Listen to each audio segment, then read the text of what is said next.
do or even come close to. It's just You never hit one out of a park, Joe? not that far. I never did either. But it was beautiful. So I'm not really into the home run, but it was fun to watch because just what you said. The first guy up he 13 to 20. He had 13 home 13 runs. to 20. But the whole skyline of Philadelphia, the whole scene Philly's was a great pretty place. nice. Philly, like if you're not Philly, they boo you, no matter what. You're getting booed, but it was great. It was. But Jordan Walker won. Yeah, and he's making minimum salary, $799,000. 24 years old. What a story for St. Louis. And he won $1 million, right? That's which is huge for him, yeah. right? And his family was out there. He saw the whole gang, and they were showing him. Yeah, and by the way, I didn't know much about him. I knew nothing. Other than his name, I knew nothing. I was like, wow, okay.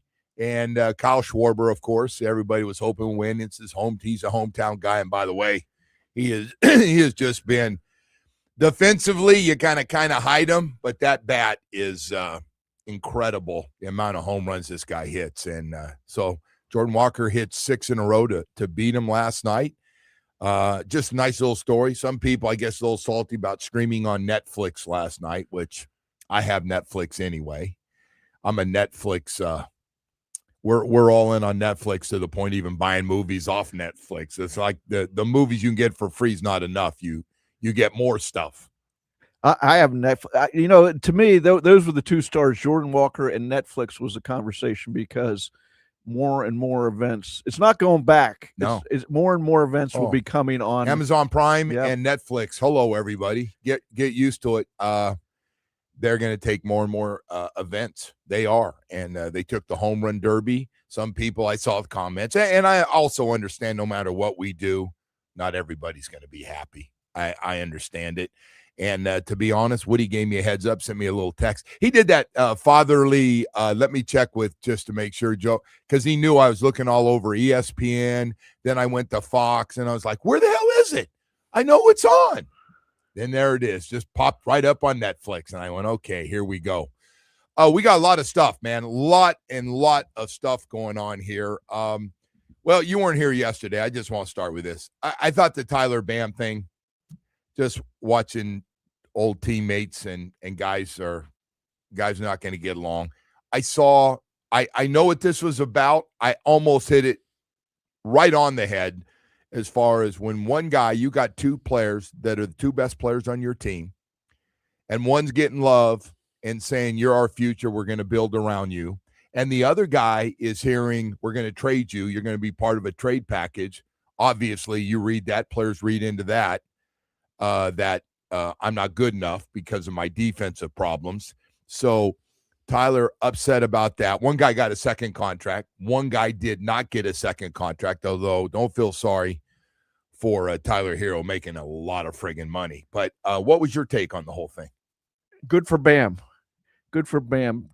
I don't know what was said there, but that's something that is locker room justice is okay in that moment where Tyler Hero is bad mouthing him. Well, Tyler broke his back. Yeah. You don't do that. No. He broke that code. And how dumb is that of Tyler to have some quote private conversation with a fan? And that just shows you that was too smart. It really was. It wasn't very smart. No, it was just a bad move. The other part of it, Mark Stein reported Jimmy Butler and Tyler were what you said, upset that Bam was never included in trade conversations and all that. And I'm like, look at Jimmy Butler. You're kidding.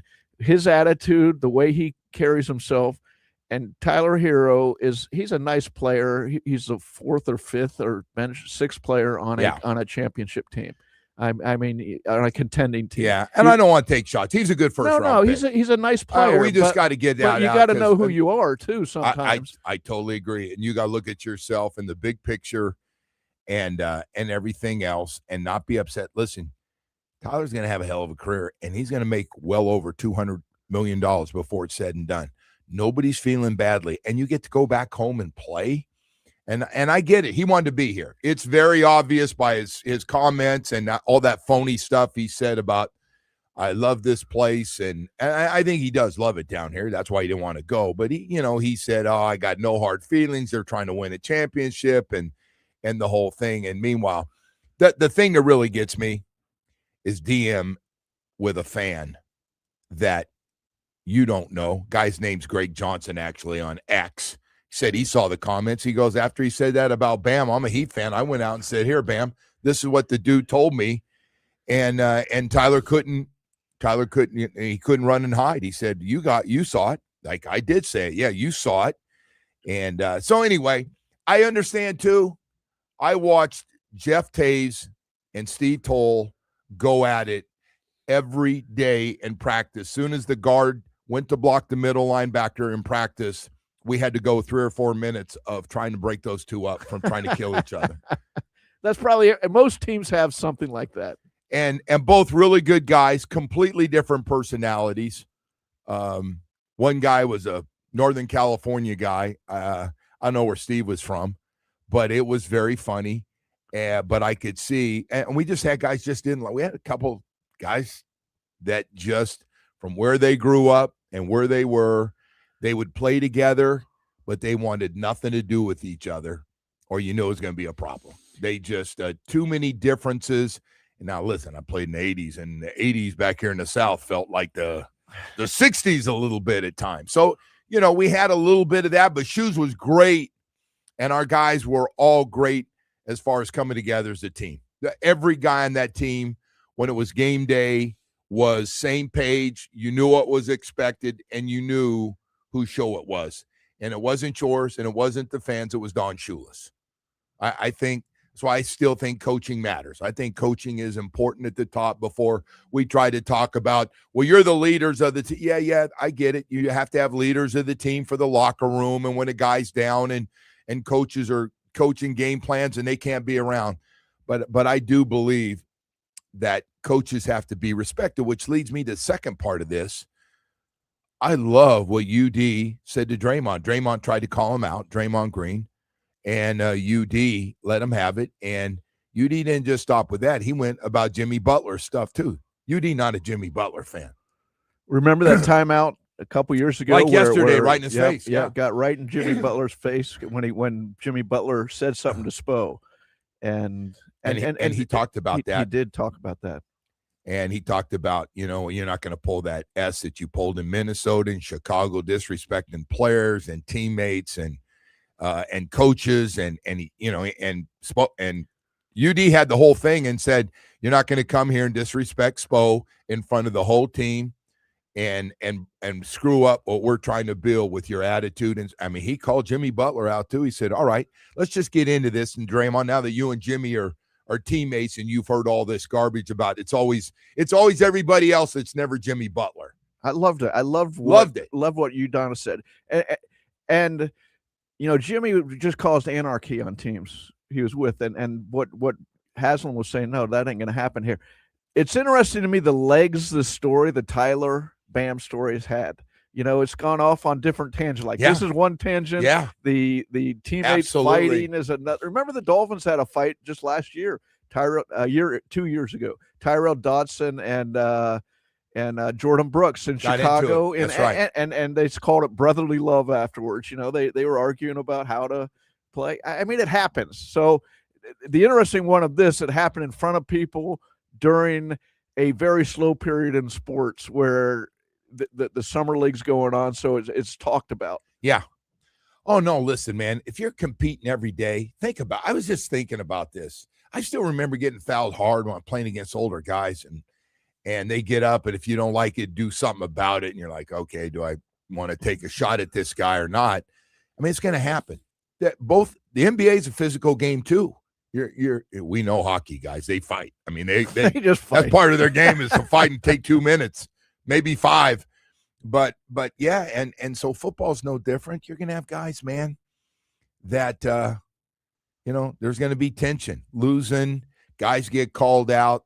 Guys, bad timing, bringing up something that's below the belt, getting called a bitch, or somebody uses something that guys feel disrespected about.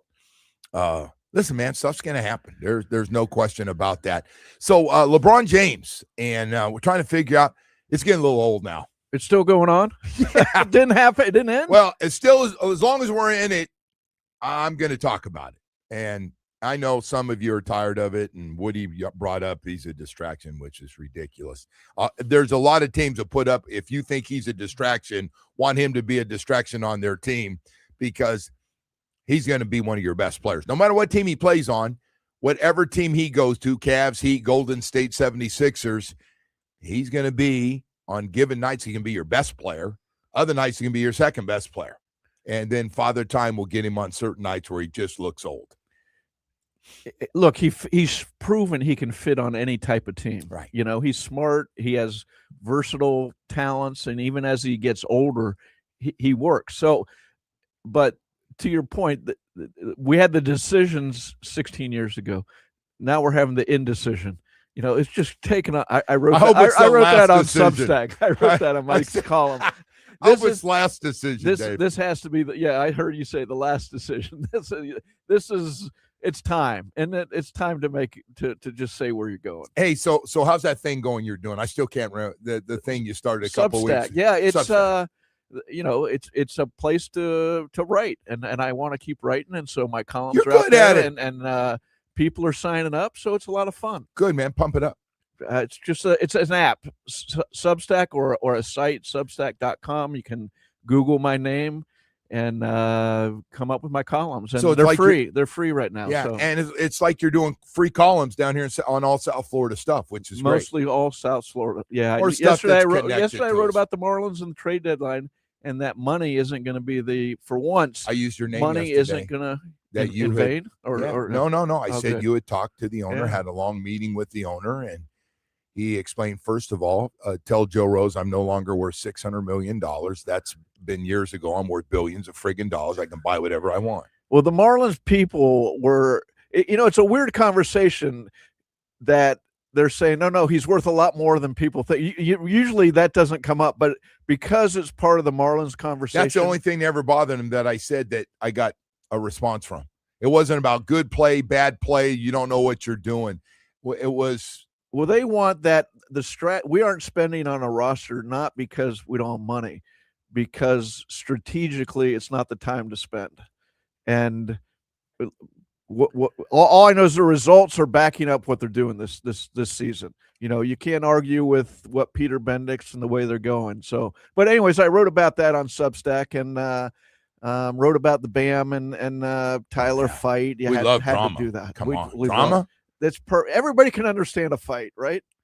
Yeah, but so you break it down. It really, I mean, it didn't take long because I've said this before.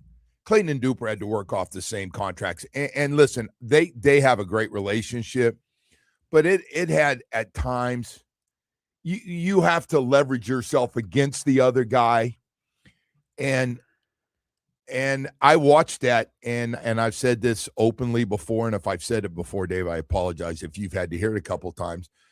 Joe Robbie, the owner at the time, was a big incentives guy, low base, high incentives, and he did something real creative with those two because they were really good about the same time. That whole thing exploded with it. Just happened. You talk about, I mean, nothing against everybody, but they got lucky. Clayton was what? 7th, 8th, 9th round draft pick. I forget what he was. 8th, yeah. And Duper was second. And Duper was the second round guy who was just a track guy that, you don't know how that guy's going to. There have been a lot of track guys we got to get rid of him. He's just a track guy. And next thing you know, those are two of the best receivers in football. They got in that mix with Marino and the change of league rules. Oh, my God. It was just and it was a track meet. It was to watch it up close. Was just incredible. Right? Everybody goes, hey, tell me the best part. And I said, watching that show between basically, and listen, there were a lot of other really good parts in there. You got to talk about all of them, but those three, the guy throwing it and the two guys on the outside. But there's another side to that thing when it came up and you're on the Pro Bowl together and trying to figure out how to do contracts, and one guy's making one guy's the most explosive wide receiver. He and Wesley Walker, the two best deep threats in football, and running by everybody. And Clayton's jumping over the top as one of the most well-rounded, athletic, and could run guys. And yeah, I remember those. And it's just sometimes things get back to guys and like, dude, and you're like, hey, let's not mess this up. And there's the highest paid guy's a quarterback. And so that stuff's going to happen with money. And then when you find out that one guy's getting all the love, and now I guess that Jimmy Butler was feeling the same way, that look at, man, whether people agree with it, but the bottom line is this: the Heat were right. You build around, you want to keep Bam and Tyler. He's a tougher piece. He has to be part of a bigger roster for him to work, and he can work. Look, he's a great offensive player, but 7 years, average 20 points a game. You take that on the right team, but he can't be your second best player. I mean, that's the bottom line. That's not his fault. He said, "Look, he did an interview with Ira and the all the local beat writers, and he was like, hey man, he was kind of saying, hey man, I'm a damn good player. I was not for where I got drafted in the first round. I thought I was real. I mean, he was. Nobody's going to say he's a terrible player. He didn't work out. I mean, he can score. His offensive game got better. That little floater, he worked on his 3-point shot. It looked like he shot it better to me. I don't know if you felt that way. He became a great offensive player in the NBA. A nice offensive player. The problem, of course, is defense. And how does that fit on a championship team or a contending team? But a childish move. It was just dumb. And I called him, so I said dumb. the bitch, and I probably shouldn't have a few days ago move, but Greg Johnson, are you serious, of all people? That's a conversation that takes place with family members. That's bed talk with your girl. You're having a drink before you go to bed with your girlfriend and your buds. But that's not done with some guy. You learn. He's 26, which you'd think he'd be beyond this, right? 7 years in the league. No, I agree. You're a grown-ass man now. I think he'll learn not to have conversations with anonymous fans. Because you may get confronted by a lot of guys in that situation with things that were said. Anyway, hey, we got to go to break. We're running late here because that's what we always seem to do. We got a lot more stuff to get to here this morning. All kinds of stuff, actually, including the top 10 quarterbacks that and by the way, every time something comes out, all the Dolphin people that are kind of the podcasters and all the people that are writing articles, they always bring it back to the Dolphins. We'll tell you about that angle when we come back. But first, well, it's summertime, and Dr. Barry's team at Recovery Unplugged has your back. I just want to let you know that right now, if you're going through any type of anxiety or depression, it's got you off the road. Sometimes it's through relationships not going well. Sometimes it's you lose your job and you're kind of lost. You're just going through some hard times, man. It happens to everybody. A lot of times you can get out of it, I call it the funk yourself, and sometimes you need a little help. Well, their mental health residential program in Fort Lauderdale is a private, comfortable space to heal. With music-based care that hits the right note, they accept most major insurance plans.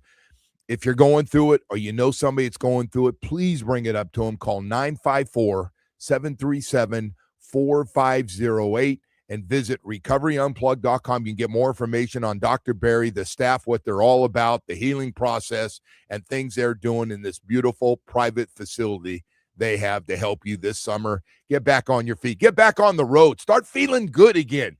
This summer, heal out loud.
All right, welcome back. Good morning to everybody. As we appreciate you getting up early in the morning to listen to us. Dave Hyde's in.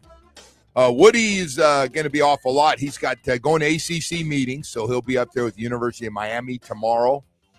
Leaving today with his family going up. I'm giving you the whole scouting report as he'll be up there for the meetings and all the coaches and setting things up to do that.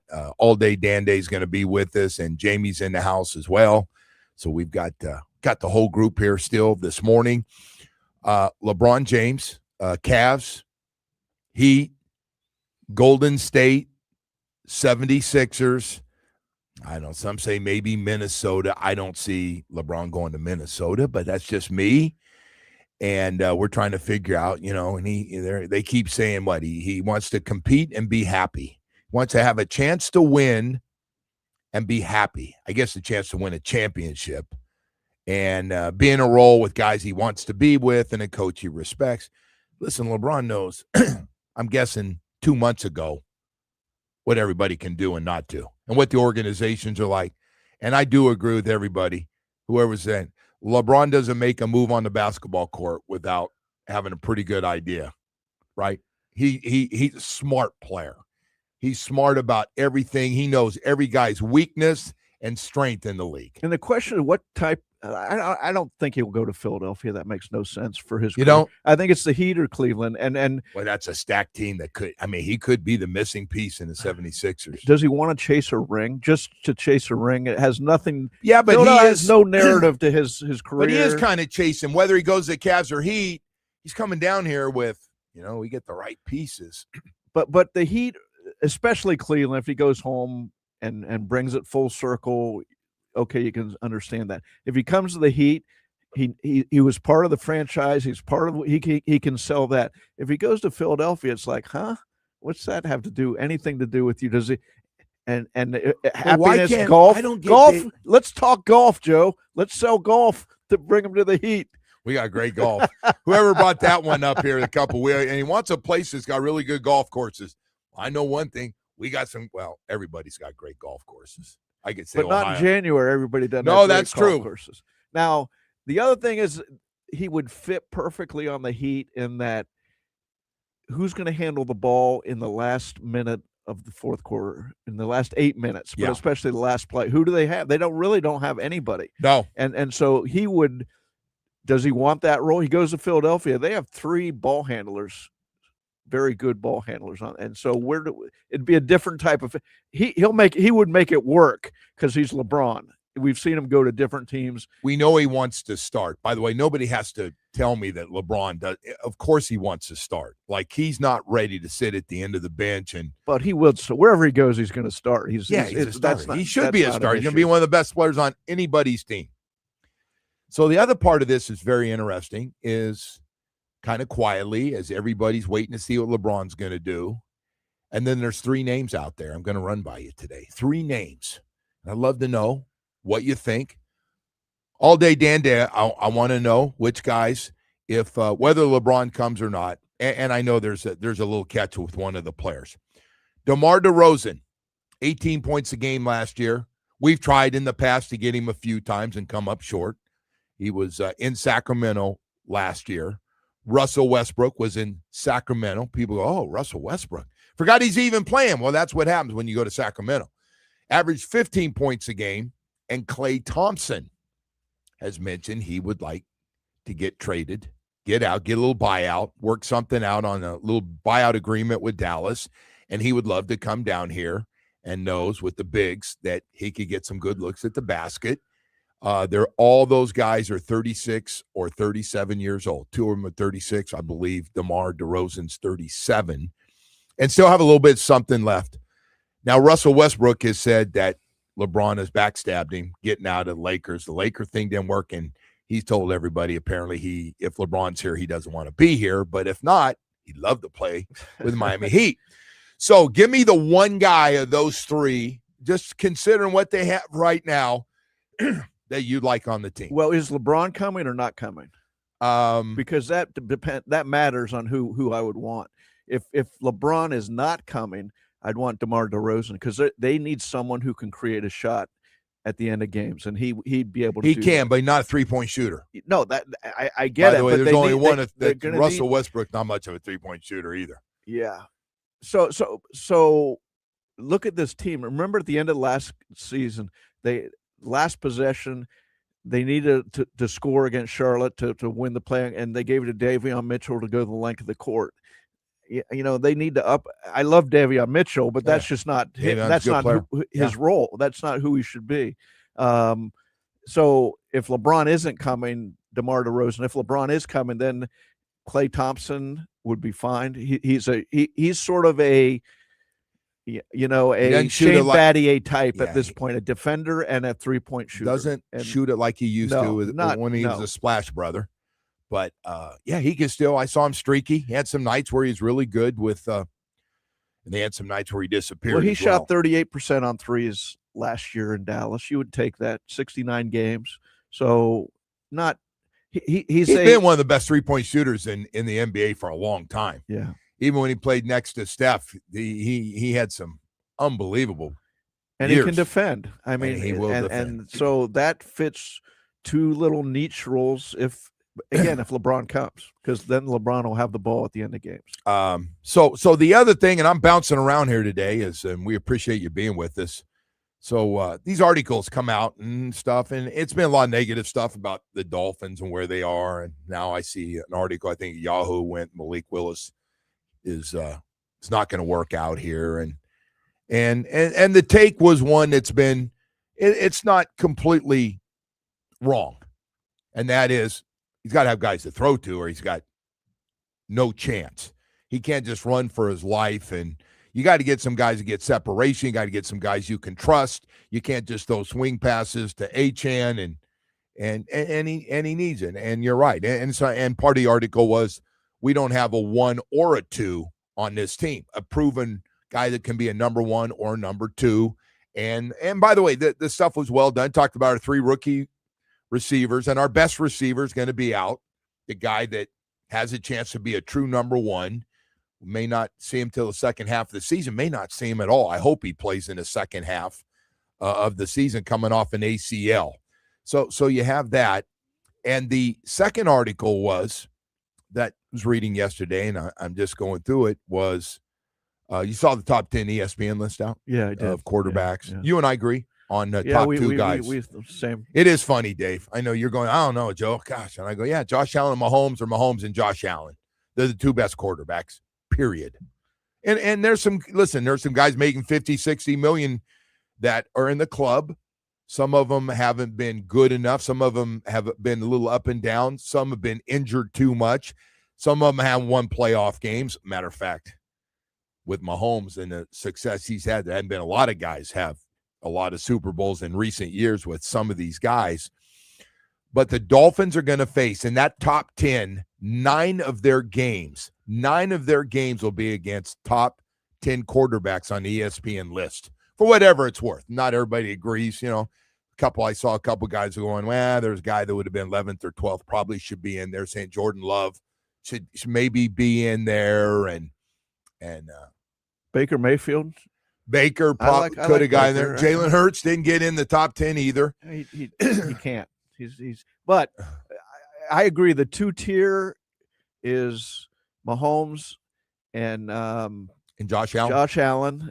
And then the second tier, which just below them, Lamar Jackson has to be in there. And the guy playing for the Rams, MVP. Yeah, and Matthew Stafford. Stafford's got to be up there. So those are the top 4. And then Joe Burrow is kind of a wild card. When he's healthy, he's great. He's unbelievable. But you have to factor health into his, and part of that's the organization you're with too. I mean, the Bengals aren't a good organization, and so the good news is you get to see a lot of them at home games this year. Good? You get to see Josh Allen. Drake May's on that list. We'll see him twice this year, once on the road, once at home, part of the AFC East there. But, yeah, I thought that was interesting stuff. Hey, man, you know what? I think we've done and it's not making excuses. It's a fact. You just don't have your salary cap money to start with. And second of all, you're really counting on There's three parts of this. You need the 5 guys that you kept and given 4 of them contracts. The other guy's waiting on one that led the league in tackles. You need those 5 guys to play at a super high level again, like they did last year. And then you got 21 draft picks, and a lot of them need to work out, Dave. A lot of them are going to play, and some are going to get thrown in there, make mistakes, and but it's a young team. And then you got a lot of free agents that on the cheap that you're going to count on, and some of those guys going to have to play too. And the biggest one is Malik Willis. Whatever he has around him, it's going to be his job to get the most out of everybody as a starting quarterback for this team. Here's now talking of ESPN lists. Aaron Brewer was voted the 10th best interior lineman in the league. He was unbelievable last year. And one of the quotes on the ESPN article was he's the most underrated player you're going to talk about. And so that's good to hear stuff like that. So this offseason, they've been giving contracts to the right contracts to the right players. This is the way you do it. This is how it's done. Yes. Not when somebody's complaining, oh, well, he feels bad. Let's give him an extra year on his contract. So we had Omar on and talking about some of these guys still trying to push free agents in the door. Which, listen, you get the right guy that's got the right attitude to come in here that will be prepared what this could be some losing, a lot of it. And you got to have somebody can handle it. And by the way, losing and not getting the ball a lot, Stephon Diggs, I'm going to pass. You don't want him on this team, no. And he's going out and he's beating his chest about how good he is, and he has been a good player, and he wants everybody to know, and he doesn't understand it. And then somebody wrote in an article like, yeah, he's not the only one, Tyreek Hill. And I go, terrible example, Tyreek Hill. Can you imagine Tyreek on this team? Oh no, healthy. Let's the over under from Vegas is 4.5. That's I went back over the last 20 years and looked at all the over. That's basically the minimum. Everybody gets 4.5 wins. It's the low every year is 4.5. That tells you something. But then you put the opponents they play, and you just mentioned 9 of the top 10 quarterbacks. Well, 2 of them are playing twice, so I just said games. Okay. 9 games. Okay, so and when you talk these big names, Stephon Diggs and Tyreek Hill, first of all, the Dolphins don't have any money. Second of all, Tyreek Hill may not play this year. It was the one I was getting to. I don't think people realize this was not an ACL-only injury. It was bad. Although he put something out on social media yesterday, little picture of Tua in Atlanta saying something like, miss you, buddy, or something like that. No, he's baiting it up.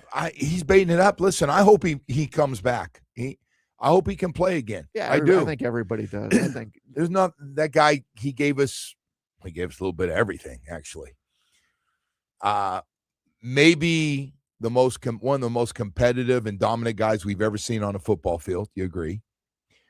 And one of the most dysfunctional off the field guys. One of the biggest problems off the field.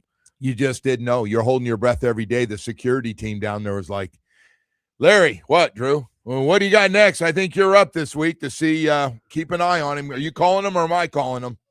He showed on the field why you trade. You trade for a guy like that, and he showed off the field why you do not give that guy all the draft picks and all the money that you can't build around him. I said this to you, I think last time we worked, though, the way they talk about him over there, the training staff and stuff, to watch him just work so hard. Yeah.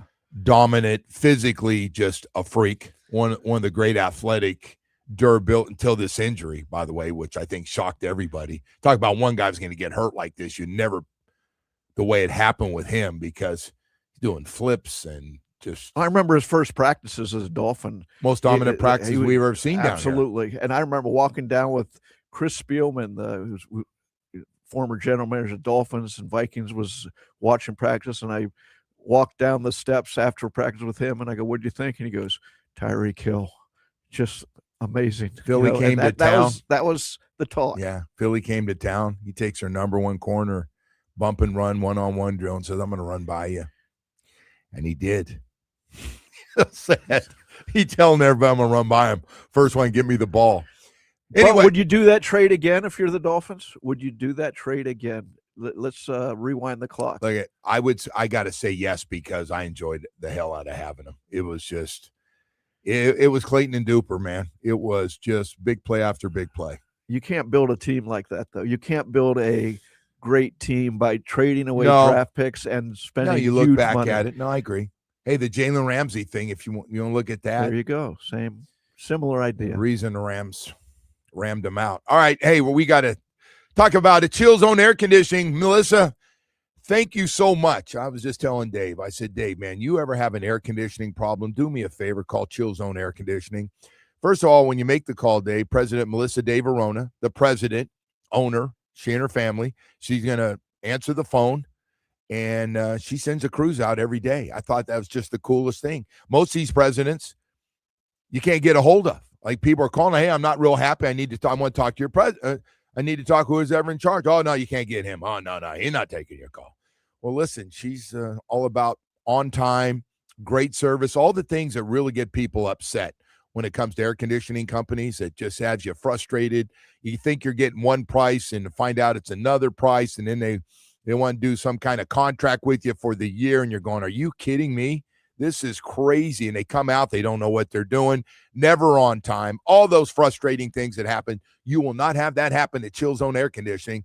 Starting with Melissa answering that phone, sends out crews, keeps you up, gives you a 2-hour. I got the 2-hour window, and then that day said he should be there, and gave me like a right on time, like a minute or two. And I was like, my wife goes, you got to be kidding me. This never happens.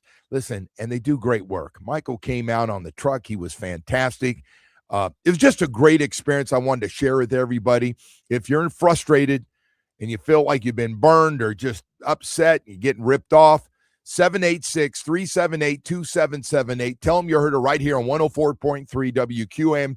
Go to chillzoneac.com. Stay chill with Chill Zone Air Conditioning. Have a great experience.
All right, welcome back. Good morning to everybody out there. Dave Hyde's in with us all day, Dan Day, and Jamie as well. We got the whole team here. Woody's on his way to the ACC meetings.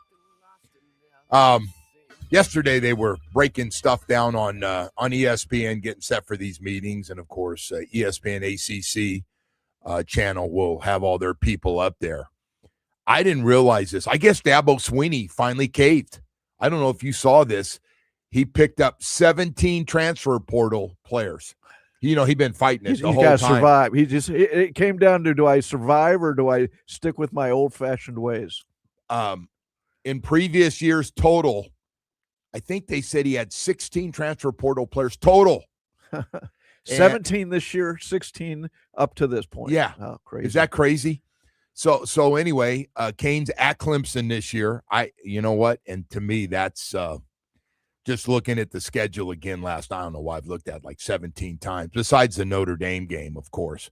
But Kane's at Clemson October 3rd is and somebody else, man, I don't know what's going to be. Woody was going, you're going to breeze through this with his schedule. And I go, Woody, there's somebody, you get sloppy with the ball, Louisville.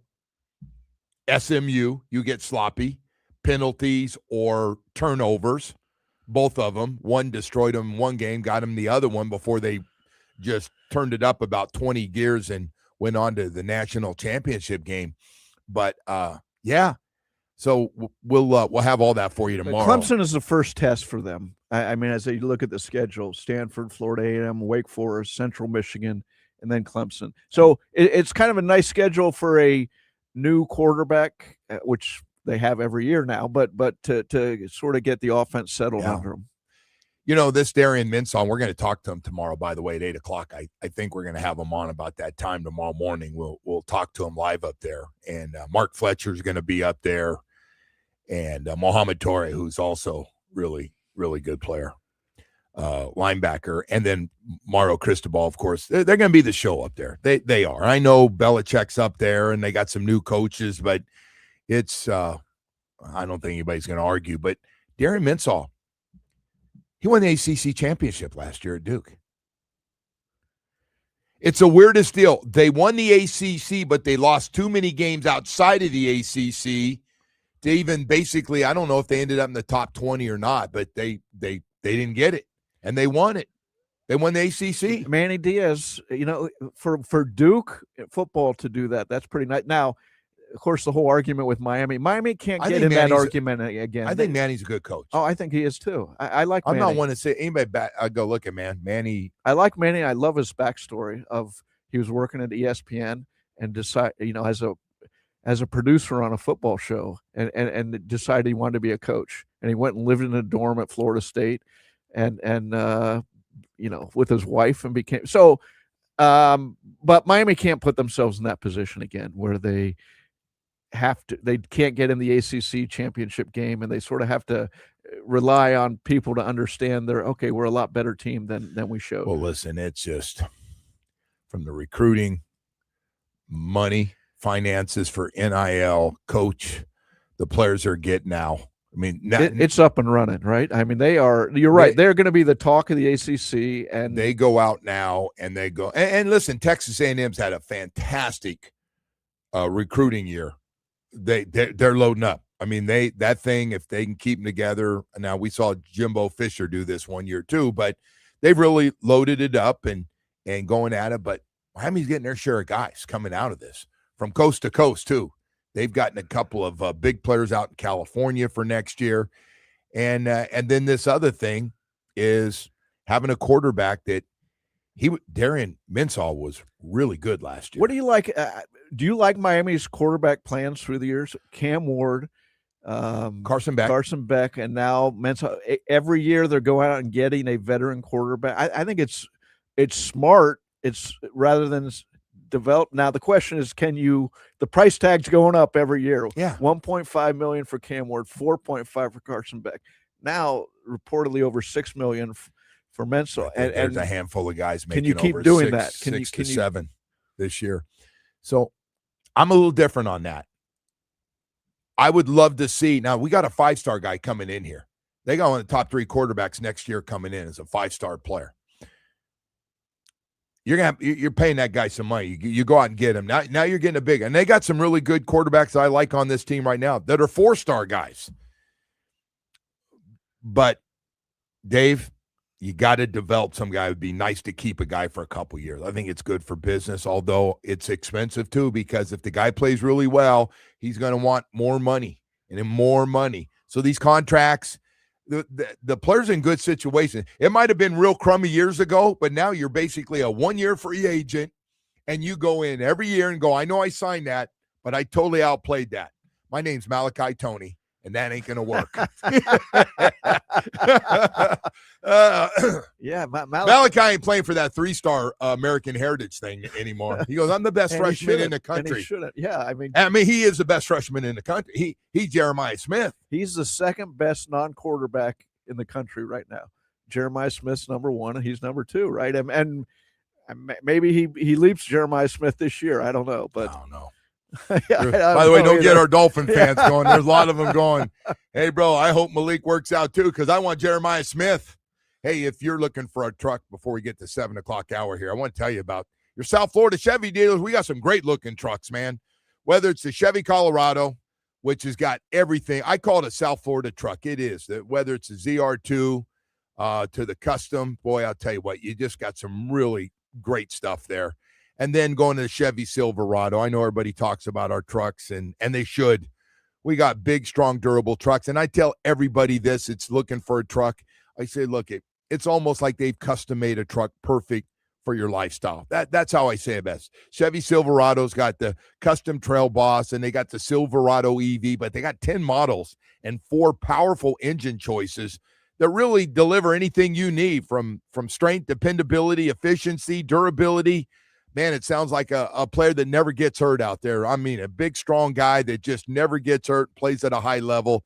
That's what a Silverado truck's all about, man. Hard-working trucks, whether it's a Chevy Silverado HD, you can choose from the powerful LTZ with premium style and substance to match, or you can go to the big boy, the Chevy Silverado HD High Country. Hello there. Boy, whether it's a full-time working truck for guys getting up early, going a job and not gonna take a day off till the job's done, to family trucks, to enjoying the truck with your boat and your wave runners and everything else, we got it for you, man. Chevy's got a Florida truck perfect for your South Florida lifestyle. Visit your local South Florida Chevy dealers today. 14 dealerships throughout South Florida. Together, man, let's drive. WQAM.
WQAM AM Miami, an Odyssey sports station. The home of champions, home of the 5-time national champion Miami Hurricanes, the back-to-back Stanley Cup champion Florida Panthers, the 3-time NBA champion Miami Heat, Miami Hurricanes basketball, and now the new home of the 2-time World Series winner Miami Marlins. Powered by Anajar and Levine Accident Attorneys. Call 1-800-747-FREE. That's 1-800-747-3733. Doral Volkswagen, home of the price seat to our lowest price. Visit us, Doral Volkswagen or DoralVolkswagen.com. Twin Peaks is unmatched for every match with 29-degree drafts of Michelob Ultra, handcrafted Casamigos margaritas, a scratch-made menu, and screens that put you in the front row of every game. It's all going down at the Lodge. Twin Peaks, eats, drinks, scenic views. Today at 3, it's France and Spain in the semifinal of the World Cup.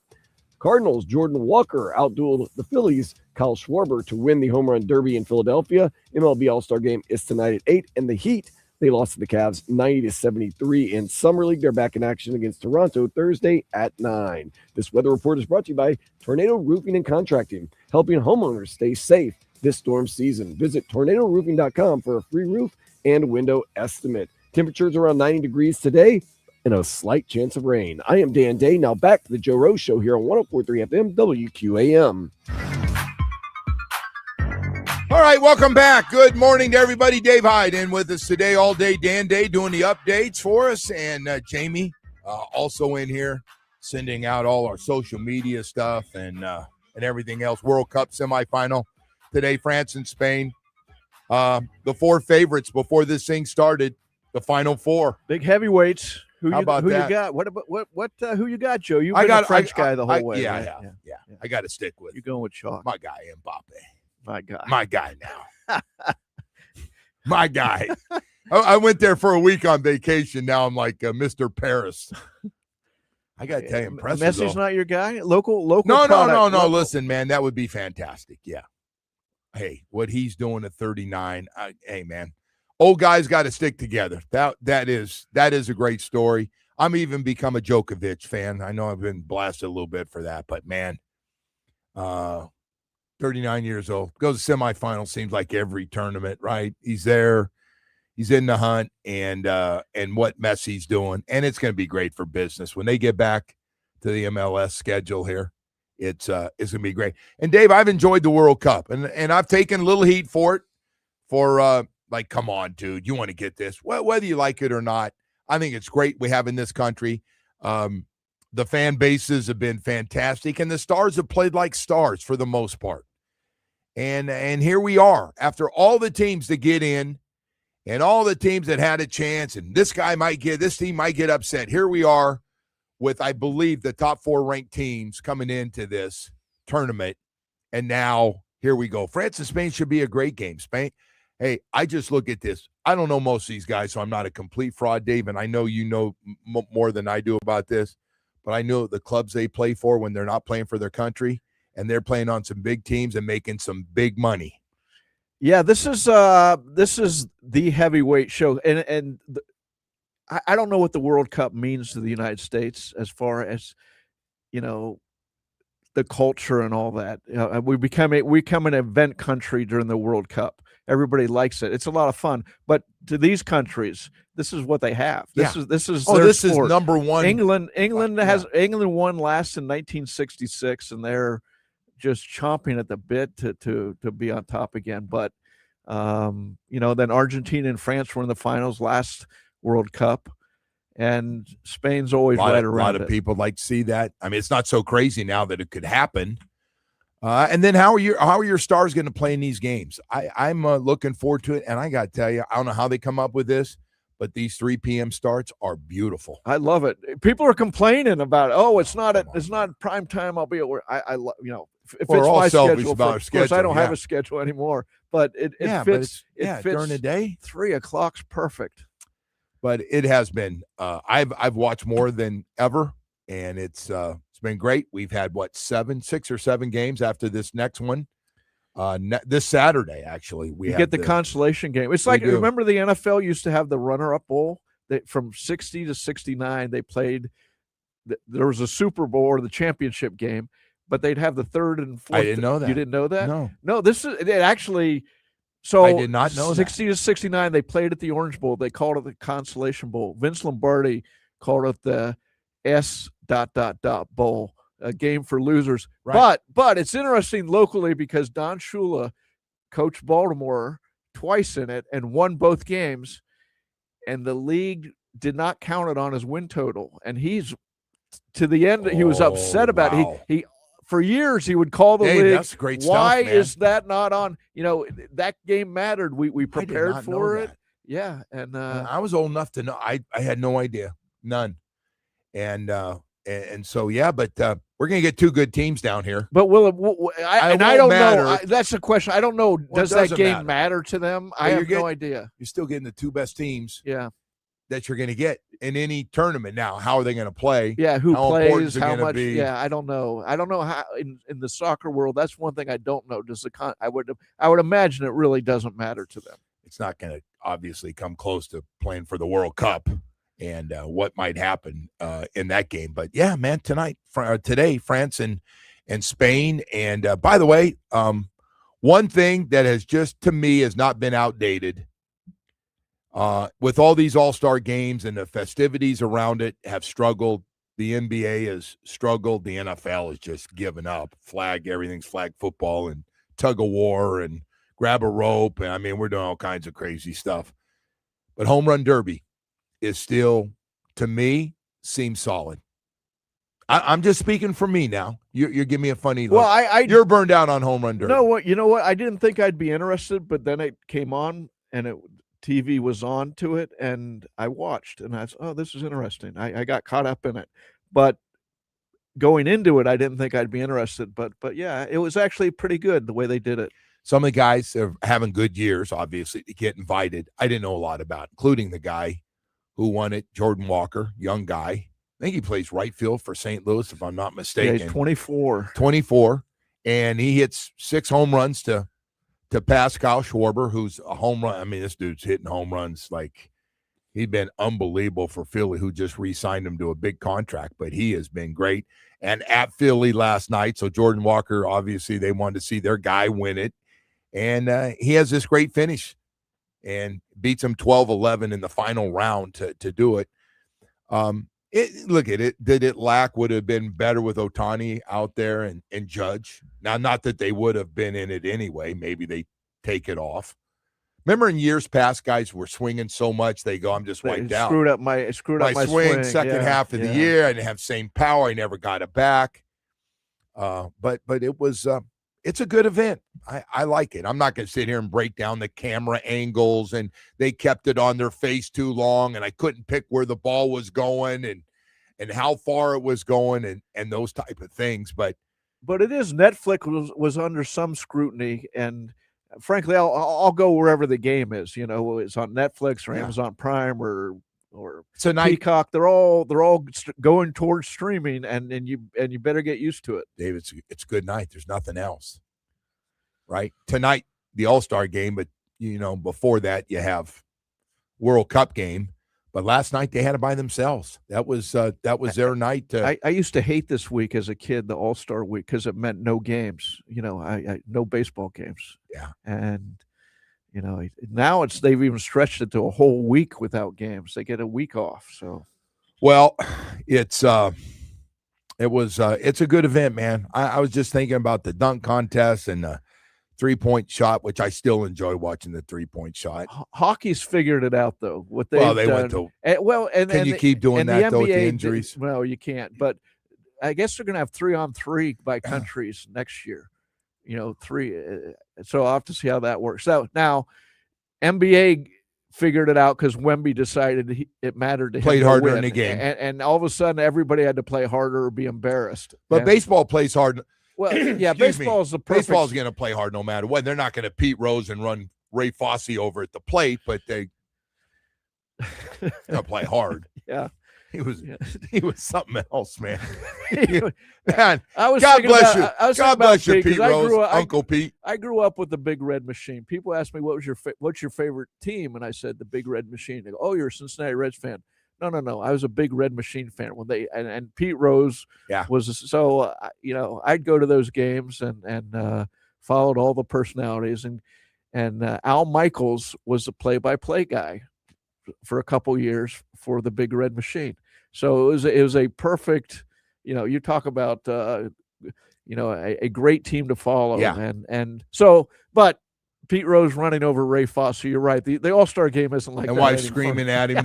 That's our friends. You just ran over two of our best friends in the league, and you ran over he was never the same. No, that was it. Pete was, but it didn't affect Pete. Like what? We're good. Come on. That's why you play baseball, honey. Don't get so upset. So I actually we play Cincinnati and for maybe we had a night game or something because I was able to go down there. I wanted to see the ballpark and I wanted to see all the monuments because they've had so many great players. It was great. Johnny Bench right there as you come in, the big Johnny Bench and monument, and then you go over and you see Joe Moore. You see the Big Red Machine, man. You see them all over there. It was really cool. That was a great. That was a great time. A great time to be growing up and have a team like that to follow. Just like big characters on that: Morgan, Rose, Perez, Concepcion. You talk about guys who didn't always get along, and bringing it back to the World Cup. What about going on in England where the coach said we didn't play very well, and the star player Jude Bellingham said, "Whoa, wait." He called his second best player or best player out, and he went right back. Yeah, that's a dynamic that it's either going to help the team, they're going to come together, and we hate the coach, or right, or let's show him, or it's going to, Well, now that everybody's so open through podcast and social media. You noticed people are now how they feel about other people.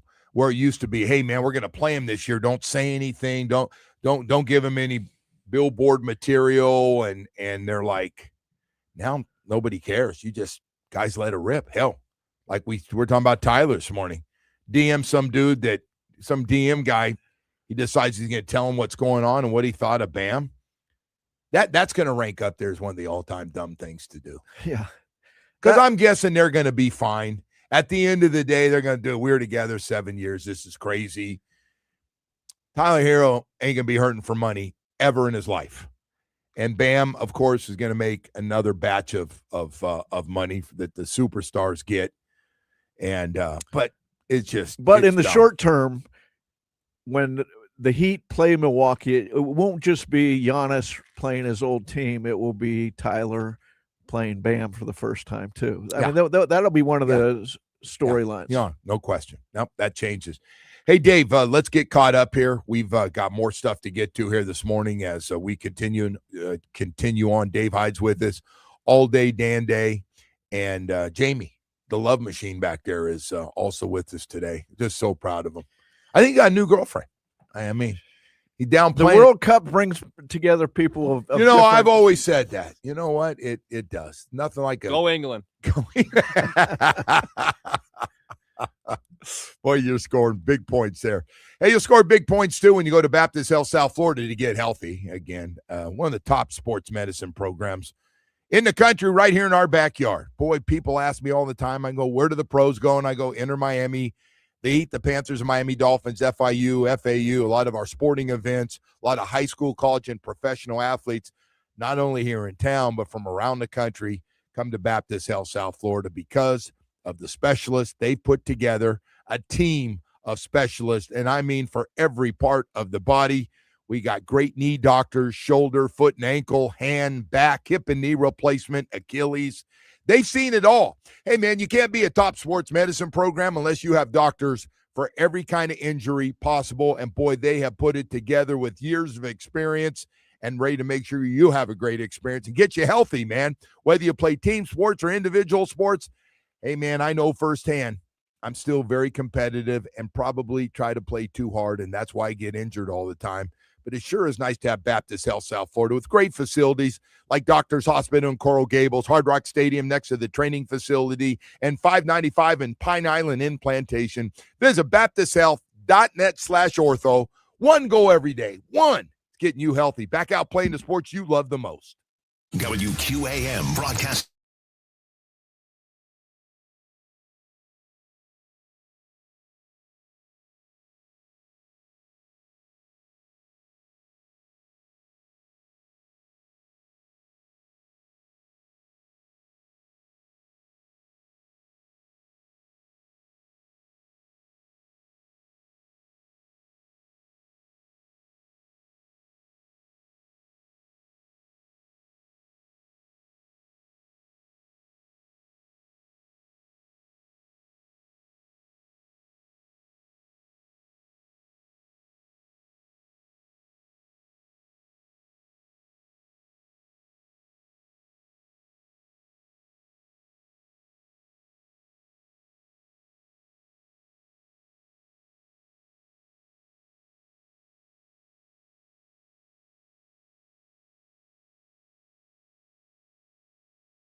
Hey, welcome back. Good morning to all of you, and thanks for being with us. We always appreciate you finding time. Dave Hyde's in with us today, going to be filling in here a lot with Woody up at the ACC meetings starting tomorrow. And then from there, going to take some time off next week. So have a lot of Dave Hyde, man. Just make sure. You're going to be sick of me, but no, I'm not. I'm not. I'm really not. Jamie's not. Now, Jamie just had key lime pie for the I first can't time in his believe life. this. So deprived childhood. Which place did you go to? Went to Fukums. I have to say it right. Fukums in Coconut Grove. Well, Fuke it. Here we go. Yeah. Fuke, this thing's amazing. First time, I can't believe it. You grew up down here and you've never had key lime pie. I must have fell through. What's wrong with your mother and father? I don't know. We weren't a pie family, Joe. We didn't eat much pie growing up. But this thing is really, really good. Keep going. You can eat a lot of different ways. I didn't bring in the whipped cream. I was going to put a little whipped cream on. You got to get I just want him to get the base. And it was my first taste of key lime pie, but I can't believe that. I'm hooked. It's like the world went from black and white to color, didn't it? When you tasted that? This is a whole new world of dessert for me now. This is great. Now give Dan Day some of that, but don't you eat all that pie. You'll be sick. You'll be sick. That's a good solid half. No, I asked for a pie. No, you can't. But I do want all day Dan. All day Dan, you've had it, right? From Louisiana to here, you've had 100%. Yeah, I love key lime pie, man. Yeah, I'm with you. Well, good. We opened up a whole new avenue. That's part of getting older options in life. I'm pro key lime pie. This is good So stuff. it's funny. So Dave, we were talking this morning, and we laughed about the key lime pie places to go to and stuff, and Dade and Broward County, and you said, yeah, man, I'm sorry, I was going to bring one in a couple of times, and my kids got a hold of it, and it was gone.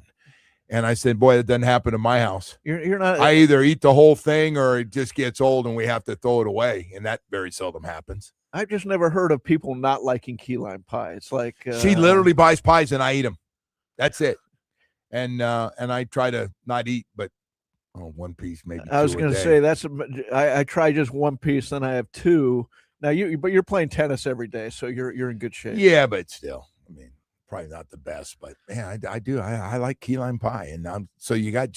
It's just strange that somebody lived down family. here. I mean, even if you didn't like it, you go. I remember trying it, and he just gave us a flat out. I've never had it. That poor kid. You know what's funny though? This is an age thing. Everything was pies when I was a kid because my grandmother.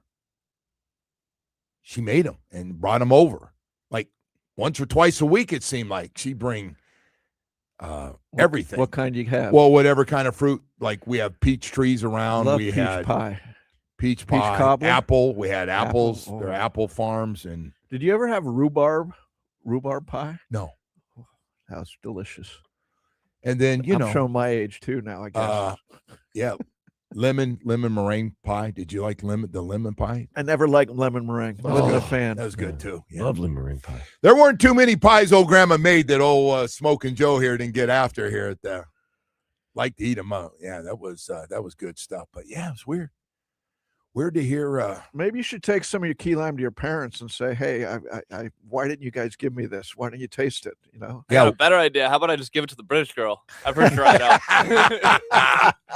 Oh boy, Jamie, what you guys can get together again then, huh? I think I've seen her this weekend. I think swiping success is when you're on the dating app.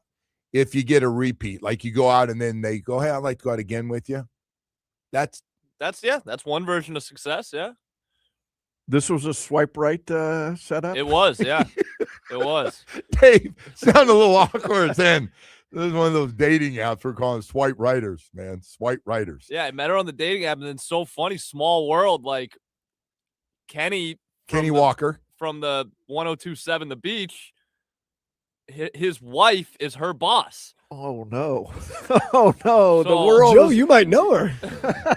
So such a small world. She was like, I don't know any of those guys. I was out eating with her the other day, and she was like, yeah, like Kenny from your work, Kenny. And I was like, what, Kenny? Like what? And I was like, oh, Kenny, like from the radio station. Like it was such a small world. So didn't see it coming. So Kenny's daughter calls and says, hey, the guy that works over at QAM is the morning guy. He's going out with one of my best friends. And so Kenny, like, hey, we know her very well. Like, what's going to be? Best behavior, kid. Best So behavior. yeah, then I walk in the other day and Kenny comes up to me, talking to me normal, nothing going on, whatever. Yeah. And then he goes, Jamie, do I notice a British accent on your voice? And I was like, oh, Kenny, what do you know that I don't know right now? Yeah, you were getting the best of Kenny right there. Yeah. He was gonna bust your chops. He gave it to me. Yeah. There was no question. Hey, so I wanted to ask you guys in the back here real quickly. So they came out with the top 10 quarterback. Impossible to do, man. But look at everybody's thoughts, and these are all NFL people and scouts and front office people to get all the teams involved. They had Josh Allen 1 and Patrick Mahomes 2. Do you guys agree those are top 2 guys? Well, whether you're Mahomes or Josh Allen, who do you have number 1, by the way, Dave? Which one? I have Josh Allen. If I had to win a game right now, running, passing, size. I took Josh Allen and Woody took Mahomes. What about you guys? I take Patrick Mahomes. Yeah. He's got the proven track record. I That's got number 1. I got it. No problem. Nobody's gonna get mad except he's hurt, coming back from an injury, and they didn't have a very good year as a team. Let me ask you guys a big question. So we all agree that's a different level. Do we all agree with that? Those two are by themselves. Okay. Who's number 3? Forget the list. Who's number 3 of all of them? I don't care if they're 38, 28, run more than throw. Who's the third best quarterback? If you couldn't get either one of those and they said, hey, you can have the third guy to be your quarterback right now for the Miami Dolphins, who would it be? Or your favorite team? To win this year? I mean, just to hey, this is your quarterback. You get your choice. I'd go with Lamar Jackson. How about you know me. I'm Joe Burrow all the way. Yeah. That guy's got magic. That's right. He's just hurt. He just hurt a lot. I'd go Stafford. Guy that just and won I the love MVP. Stafford. Just won the MVP. Stafford has kind of gone under the radar his whole career. You hasn't got he? It's very Joe weird. Burrow on your team. Played his best years. He played in Detroit where he's still good. He's good he's on bad teams. Yeah. But Joe Burrow, your ceiling is just unbelievable. Lamar Jackson, we've seen his ceiling somewhat. Joe Burrow, you have to feel as though every year, if he gets healthy and gets things rolling, you're scary. He's the only person that scares Patrick Mahomes, I think. It is funny you talk about Lamar. Lamar, from where he was, you remember how he got talked about in the ridiculous. draft? It was They ridiculous. said wanting him to work out as a wide receiver, and now he's one of the clearly 4 or 5 best quarterbacks in football. And I know, and the knock on all of them, and by the way, it's a lot of them, they haven't won anything in the playoffs. So you're going to have to throw that out, considering Mahomes has kind of been a one-man show going to that party there till last year. I mean, the Dolphins passing on Lamar Jackson ranks as number 1. I've heard in the all past kinds of decade. stories. I don't know which story's true. Well, I went out to lunch with the guy making the decision. He said we just did not want to base our offense around him, on someone we weren't sure of. And I was like, man, that's why, for what you just talked about, from the Ravens to go from Joe Flacco, who they won a Super Bowl with, to turning things over to Lamar Jackson and building an offense that he could have success with. And I mean, a lot of success. I mean, record-wise, his win-loss record is phenomenal.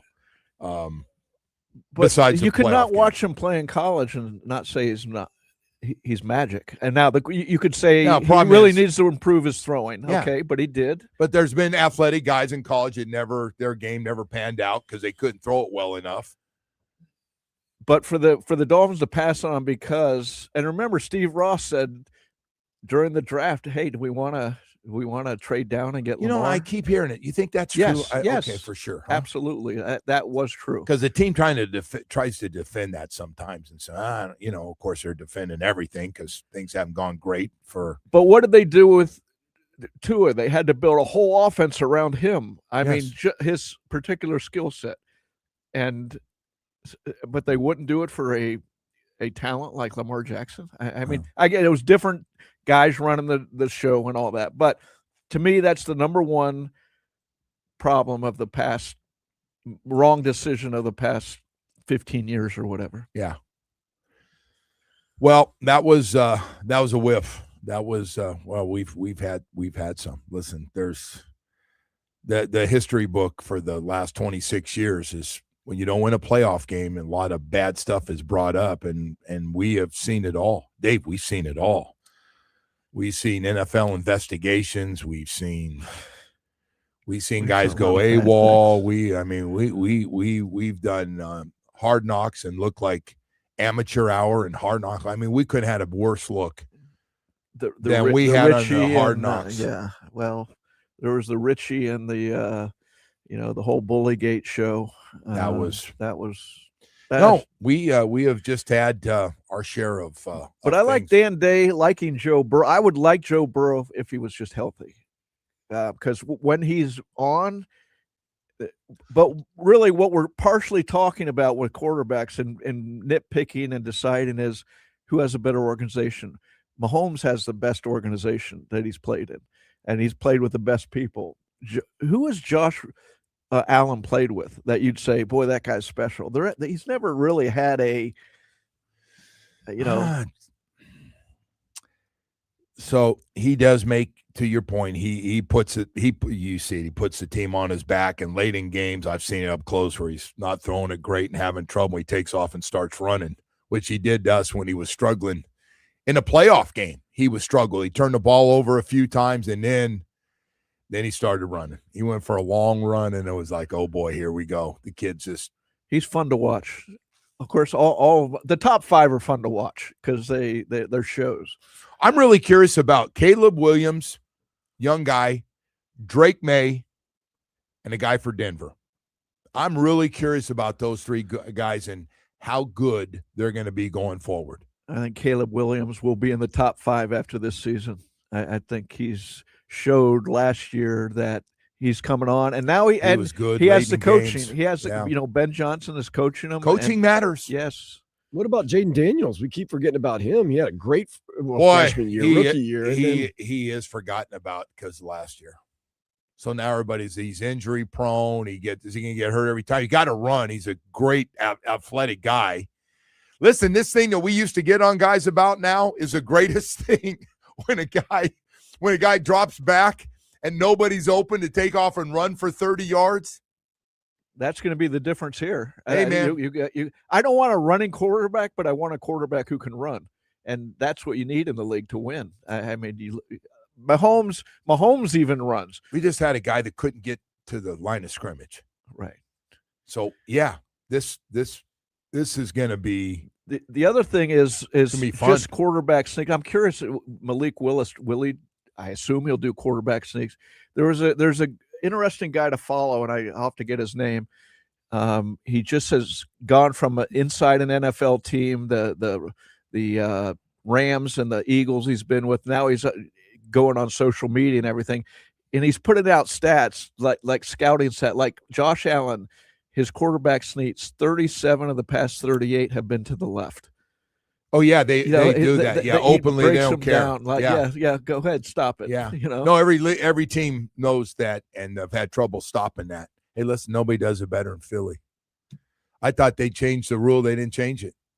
They like you got figured out. And it wasn't even a conversation this offseason, was it? No. What happened to that? I thought that it was going to be revisited and then stopped.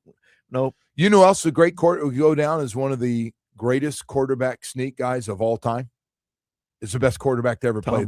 Tom Brady was unbelievable. Yeah. He get 5 yards every 4 yards. So we watch him guys just push him forward, and he got behind him and ran it on.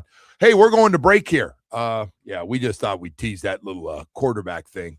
Well, I'll tell you what, Dolphins going to get to see a lot of those guys we're talking about. Whoever your favorites are, it seems like just about everybody on that list. Allen, Mahomes, Burrow, Herbert, Goff, and Caleb Williams. We get to see them all. With no edge rusher and no cornerback, no number 1 cornerback out there. I'm not as worried about cornerback as everybody else is. I hope the combination wrong. Of that too. I hope I'm right. Me.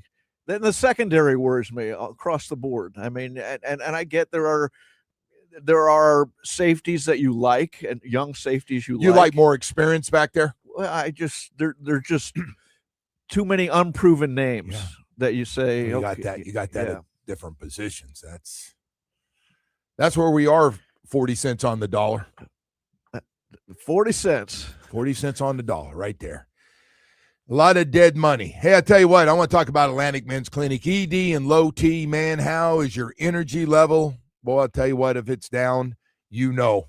If your energy level is down, you know you have low T. Somebody asked me, I've had a couple guys say, well, how do you know about if I have low T or not? I'm just curious. Well, I knew when I had it, I couldn't stay awake. I was tired all the time, and I noticed I was eating the same amount. And it didn't hurt my appetite. Low T doesn't hurt your appetite when you gain 20, 25 pounds. But, yeah, not active, moody, grumpy, snappy.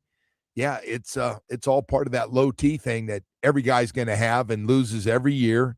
Numbers get lower, and usually with it comes ED. And then I get every guy's attention. I go, yeah, I noticed the one, and now my sex drive is hit or miss, and now it's gone. Nothing's happening in the bedroom. Nothing. Shutouts every night, man. Nothing. And it's me. It's not her. I go, yeah. That you got full-blown ED. It's normal. Every guy's going to have low T and ED. And if you want to get rid of those first cousins, you can do it by going to Atlantic Men's Clinic. I'm telling you right now, they'll set you up. That first appointment is so important. You get the PSA test done if medically advised, a test dose. You meet with their professional staff. Then you decide if after they get results, they're going to put you on a program if you want to go on it or not. And if you're ready to knock out ED and low T real quickly, because you will notice a difference super fast, 7 locations in South Florida serve you, including a brand new location in Hollywood. I go to Plantation. I love those people over there. They're professional. They're great. They police your program to make sure you get the best results. 877-455-7300. Set up that first appointment, man. All this talk is no good if you don't set up the appointment and get down there. AtlanticMen'sClinic.com. Check it out. Get more information and go to Atlantic Men's Clinic. It works.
And, boy, I tell you what, a lot of stuff going on. Got World Cup semifinal today, France and Spain, 3 o'clock. Should be a hell of a game. They kind of picked that when they did that ranking before the World Cup started up. They nailed it. Top 4 teams all going to face off here in the semifinals, starting with France and Spain today at 3 o'clock. It's pretty neat when England wins and they sing Beatles songs, the Hey Jude, and that's kind of neat, right? I mean, Who does that? The English fans. Oh, no, they sing Oasis song. An Oasis, right? Yeah. That's a big. They all sing it, and it's really cool. It's a lot better than who was singing West Virginia. That's United States. U.S. was Germany? Country Roads. Who was singing that? Was it Germany? West Virginia. I was like, why are they singing that?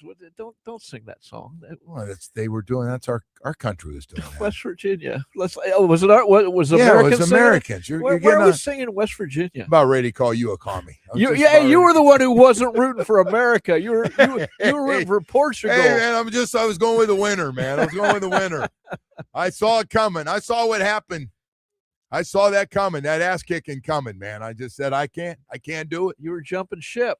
I got Messi in Argentina, man, all over a 39-year-old Messi, man, who is just playing out of this world. Speaking of getting older, so LeBron James, hey, we're trying to figure out when he's going to make this decision, whether it's the Cavs, the Heat, Golden State, 76ers, anybody else you want to throw in there.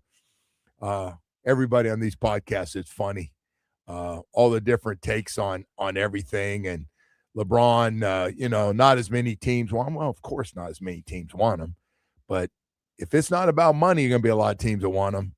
I don't buy the distraction thing. Woody started this. He's going to be a distraction if he comes here, and I go, look, if he's a distraction, it's going to be the best distraction Giannis and Bam have ever had in their life. What does he mean? I didn't understand. I heard it yesterday. I asked him about 1,000 times. I don't know what that means. Once you get on him about the one topic, he just kind of slides to the side and starts on another one. Winning, he'll help you win. That's all I know. And it'll be a conversation piece, but a fun conversation piece. And he'll hit big shots. He'll take big shots. He's turned into a good three-point shooter. I don't know what his number. It seems like he's always knocking down threes now. But if we got a chance to get him, I'll put up with this drama and this decision, which has been way too long decision, as he tried to figure it out. What if he says, I'm not going to decide till January? That'd be disappointing.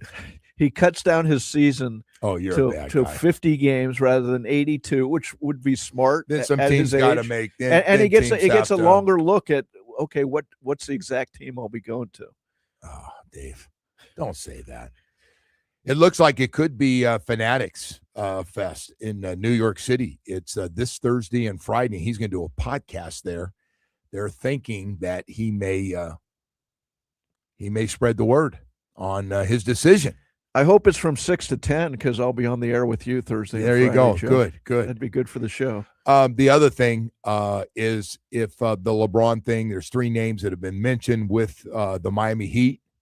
DeMar DeRozan, we couldn't get the first time. Russell Westbrook, we tried a few times again. Isn't it funny? You listen to these names and like, yeah, we tried to get them in the middle of their careers, like when they're free agents and stuff, see if we get them here. And Klay Thompson would have to be a trade, but as mentioned, he'd be interested in doing a buyout for less money with the Mavs to get a chance to come and that's interesting because he's making $17.5 million, I think, with the Mavs, and he'd make $7 million from around $6 to $7 million for here. He's made a lot of money, but he must really want out of Dallas. He wants out of that whatever that thing is. But he shot 38% on threes. He's a defender. He's older now. I mean, he's all these guys we're talking about 36, 37-year-old really good athletes. The one thing the Heat don't have, though, and I've said it earlier, is who do you throw the ball to at the end of a game right now? Because Giannis isn't that player. He's not that throw it to you create a shot. Yeah. That's a great question. So you need a LeBron or a DeMar DeRozan maybe to fill that role. Dwayne got the Heat. Remember when Dwayne got it stirred up with this team and they're all upset and Bam was upset, like, hey, you guys got to have a closer. Somebody's got to close out games. You just do. And I agree. You got to have somebody. Look at the Knicks are greatest example in the NBA right now. They got it from Brunson, and he was knocking down huge shot after huge shot during that run at Madison Square Garden. My God, just crazy. crazy year for him. I don't know who it is. We know it's not Tyler Hero. It would have to be LeBron if he comes, or I don't know who it is right now on the roster, and they don't know either. They gave it to Davion Mitchell. I think it'd be a lot of LeBron. If LeBron was here, he'd be taking a lot of those shots. And you know one thing, he can be in the ball game if he's out of the game and resting or injured a little bit. But in the 65 games that you hope LeBron James will play, if he comes to your team, he's going to be taking some shots at the end of the game. Would they be favored in the East if he comes here? I think they'd be up with anybody, wouldn't they? I don't think. That's a great one. New York's going to run it back the same group. Philadelphia's, to me, has gotten a lot better. Jaylen Brown, I don't know if you agree. Boston's out of the conversation. They'll be a 50. They'll be a 50-win team in the regular season because they still have depth and all that. But star power in the playoffs. Yeah, the Heat are gonna have a chance. Speaking of, we're talking about their other guys got to stay healthy. We got some guys got to stay healthy too here. But I'll tell you what, you get LeBron, Bam, and Giannis. It'd be a fun show. It'd be a fun show, right? You want to grab your tickets. You may be saying I don't know for sure, but you're going to want to see it. Between what the Panthers have done and now the Heat, it'll be a fun winter of and next spring watching where it goes. Oh, listen, man, that Panther thing is watching Kachuk brothers having a little fun in the Tahoe golf tournament, celebrity golf tournament. And I'm thinking, oh my God, Brady doesn't have to hang around the off season, man. He's going to be on the team now. It's they have a podcast, the brothers. I think it's Wingman or something like that. The idea for them doing a podcast came from Bill Zito. It's like everything Zito touches turns to gold. Yeah. How your GM's suggesting you do a podcast with your brother. And it's big. It's really unusual what just happened to them. And a lot of times people, we're going to break this up. It's getting old after what they just did. And they made it clear. They made it clear before the end of the season. We're coming back.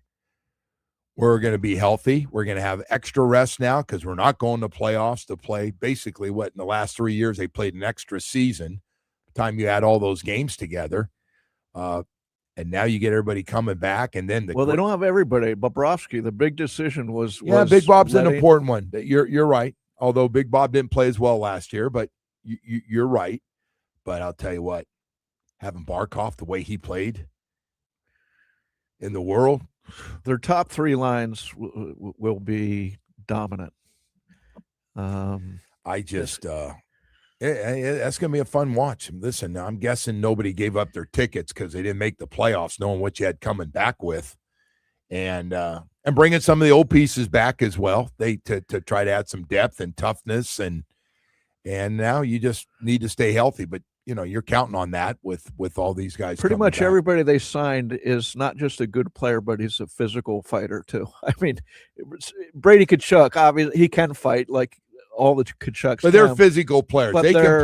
They can play Paul Maurice's style of play. They're great play. Look at Gudas is back, and he came in the league as a fighter and then made himself into a pretty good player. So they're ready for Tampa Bay. Is what you're reading between the lines? You mean when we had the preseason game and they called the whole minor league thug team up, or any point in the year they want to fight? Well, okay, we'll go down the dark alley with you very happily. I love that rivalry, by the way. Oh, it's great. It's great. And they got a good team. They got some of the best names in the game too. Starting with the coach, John Koo. I mean, it all started with him. Okay, we're gonna fight. We're gonna not be intimidated. They felt that they were intimidated, so they went out of their way to show it. I just choked all over myself here already in the 8 o'clock hour. Yeah, all day Dan Day just said, I don't care what you do, Joe. You're out of control, man.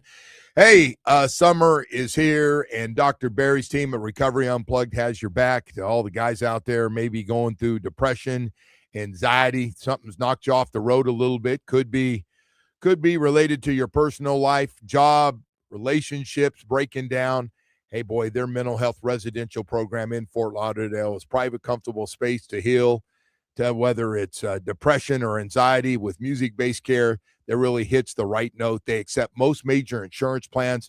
I want you to call 954-737-4508 if you're going through it, or if you have somebody you really care about that's going through it and want to help them.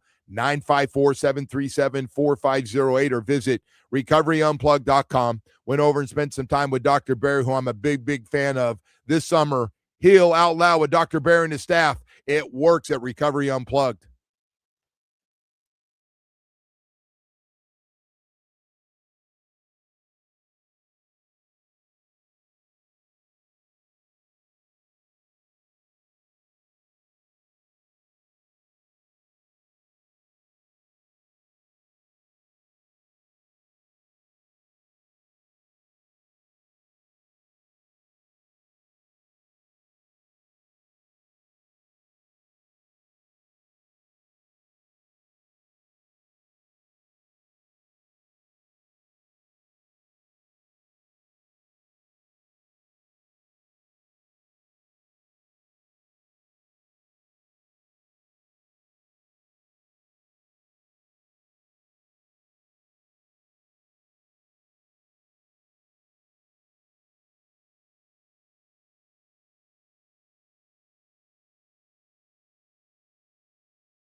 1-800-747-3733. Doral Volkswagen, home of the price seat to our lowest price. Visit us at Doral Volkswagen or DoralVolkswagen.com. Today at 3, it's France and Spain in the semifinal of the World Cup. Tonight at 8, it is the Major League Baseball All-Star game. And the Heat have a couple days off at Summer League. They'll play Toronto Thursday at 9. This weather report is brought to you by Tornado Roofing and Contracting, helping homeowners stay safe this storm season. Visit tornadoroofing.com for a free roof and window estimate. Temperatures around 90 with a slight chance of rain throughout the day. I am Dan Day. Now back to the Joe Rose Show here on 104.3 FM WQAM. Hey, welcome back here. Running super late, but hell, what the hell? That's what we do. It's not you, Dave. It's a me problem. I promise. Never You've stops. had this for years. I Joe. have. They all come in and go, man, you're just a format destroyer is what you are. Just terrible. And all day, God bless him in the other room. I love working with him, and he's so nice to me about it. Woody's a little more feisty about it than that. Anyway, we got this football stuff I want to talk about with the Dolphins and the Canes getting ready to start up. Matter of fact, it's a real teaser tomorrow because the ACC meetings are going to take place, meaning tomorrow morning, I believe, or tonight. I'm not sure which, that the Canes will go up there. Mario Cristobal and 3 of his players, including Darian Mensah, Mark Fletcher, and I think Mohamed Torre is going to be going as the third guy. And they got some real good leaders on there. Ahmad Moten came back for another year, which was great to see. Really played well at defensive tackle out of Cardinal Gibbons. Matthew McCoy, been on that offensive line for a while, and now he's kind of he's the old guy on that line now, and he looks good. He looked good playing inside it. I was looking at it last night, and it's true. Yesterday on ESPN, they really broke down the Canes because they're one of the best teams in the country. Everybody knows they're, and they got to replace some guys that are really good. And I don't just go, oh, no, they're going to be better than last year. I refuse to do that. I don't know if the offensive line at any point this year is going to be as good as last year's. Well, look what they lost. They lost a top 10 pick. He went in the top 10, didn't he? Then a third-round pick, I believe, on the other side. On the left side. And veteran. They lost a really good center. Yes. And your guard got drafted. I forgot where he went. I can't remember where Nez went, but he got drafted. No, so they lost some really good players. To your point, pass protection was phenomenal. Those guys, they're really good, so you don't do it. The other thing, yesterday they talked about you can't just lose 2 first-round picks on the outside and go, I'm not worried about it. You're like, no, those guys were first-round. We're sitting here talking about pass rusher with the Dolphins. Those 2 guys were really special last year. And by the way, every down plays, they weren't just pass rushers. They were really good against the run. Big guys, 260, 270, but really good against the run. So, yeah, you lose a lot.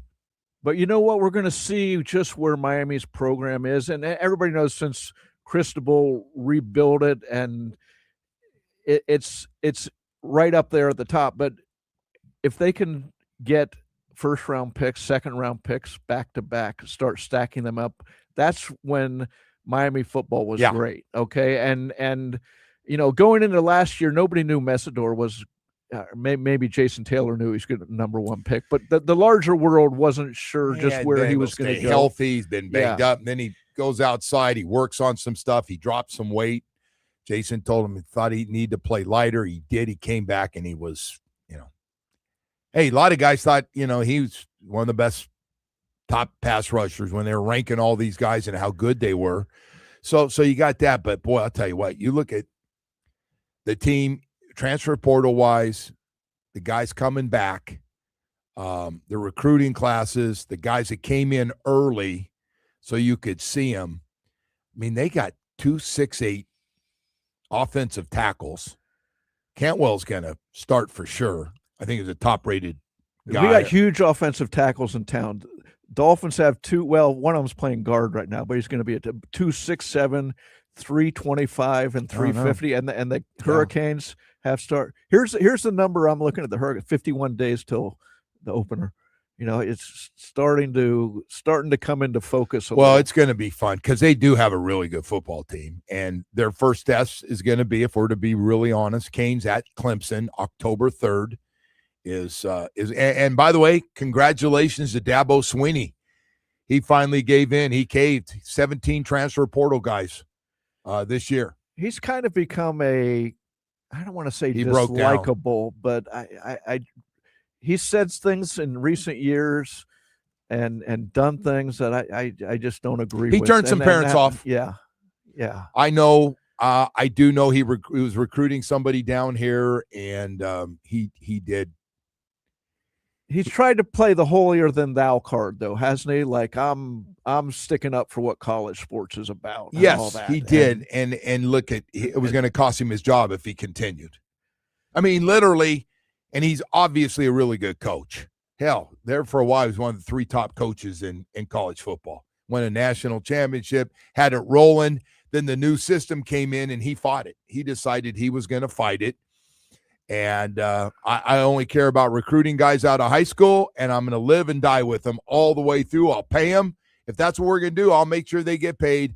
But I refuse to just go around and on this transfer portal. And he finally had a big transfer portal class, 17, and we'll see. But I think he did the exact opposite of what Miami did. Miami embraced the change. They said, okay, we're going to get ahead of, here are the new rules, and we're going to use those to our advantage. Mario has never complained about the transfer portal, and the recruiting thing's a recruiting thing. Listen, man, whether the money's coming under the table or over the table is the great saying that they all talk about.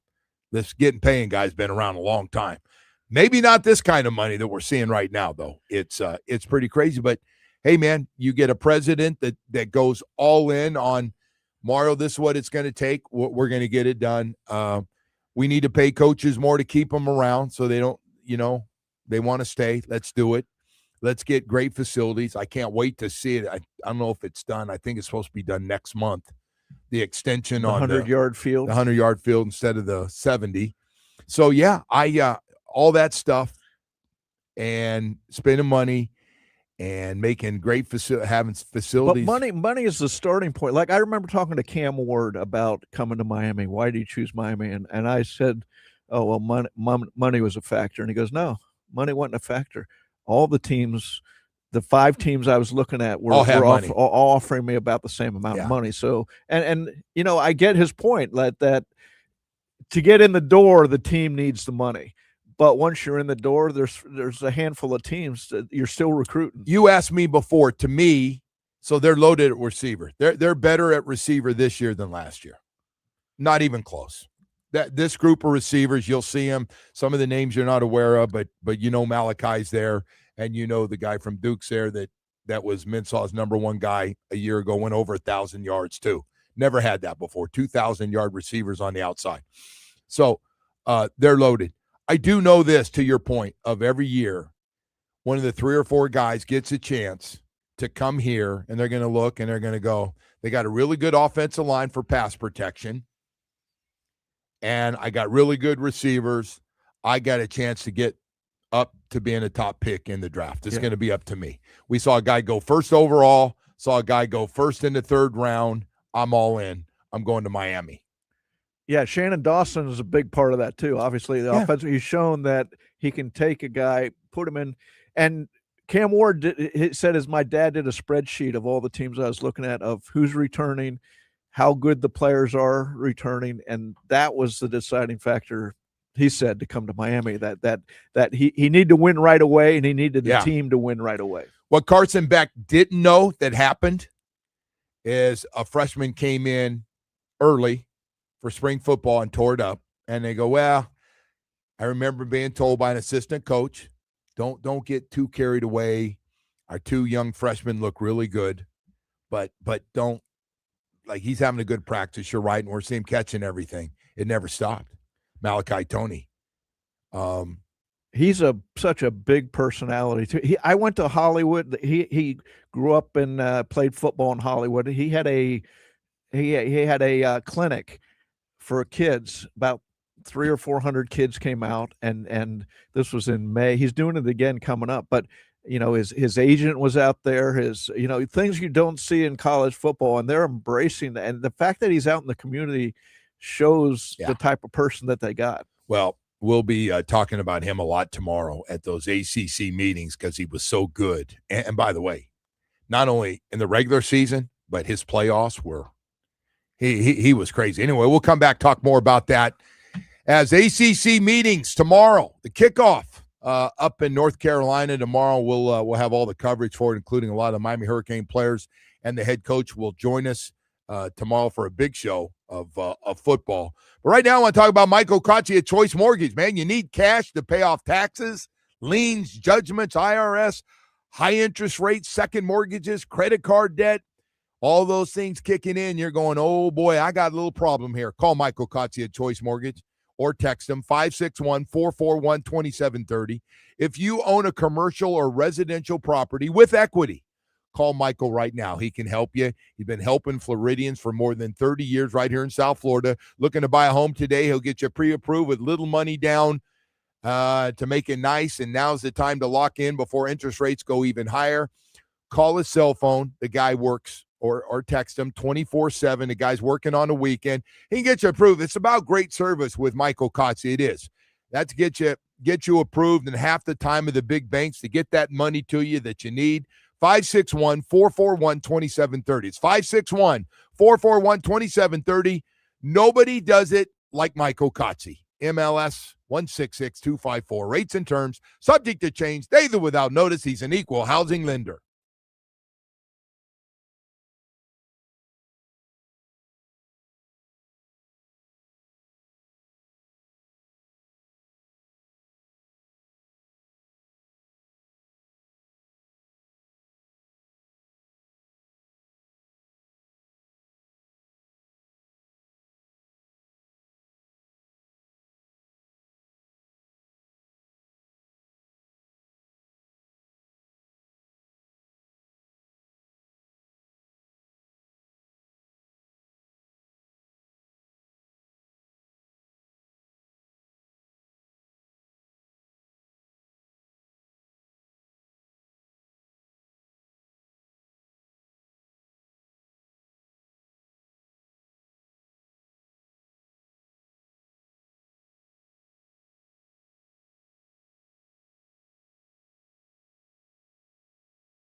Morning to everybody here on a Tuesday. It's a World Cup semifinal Tuesday, 3 p.m. today, France and Spain.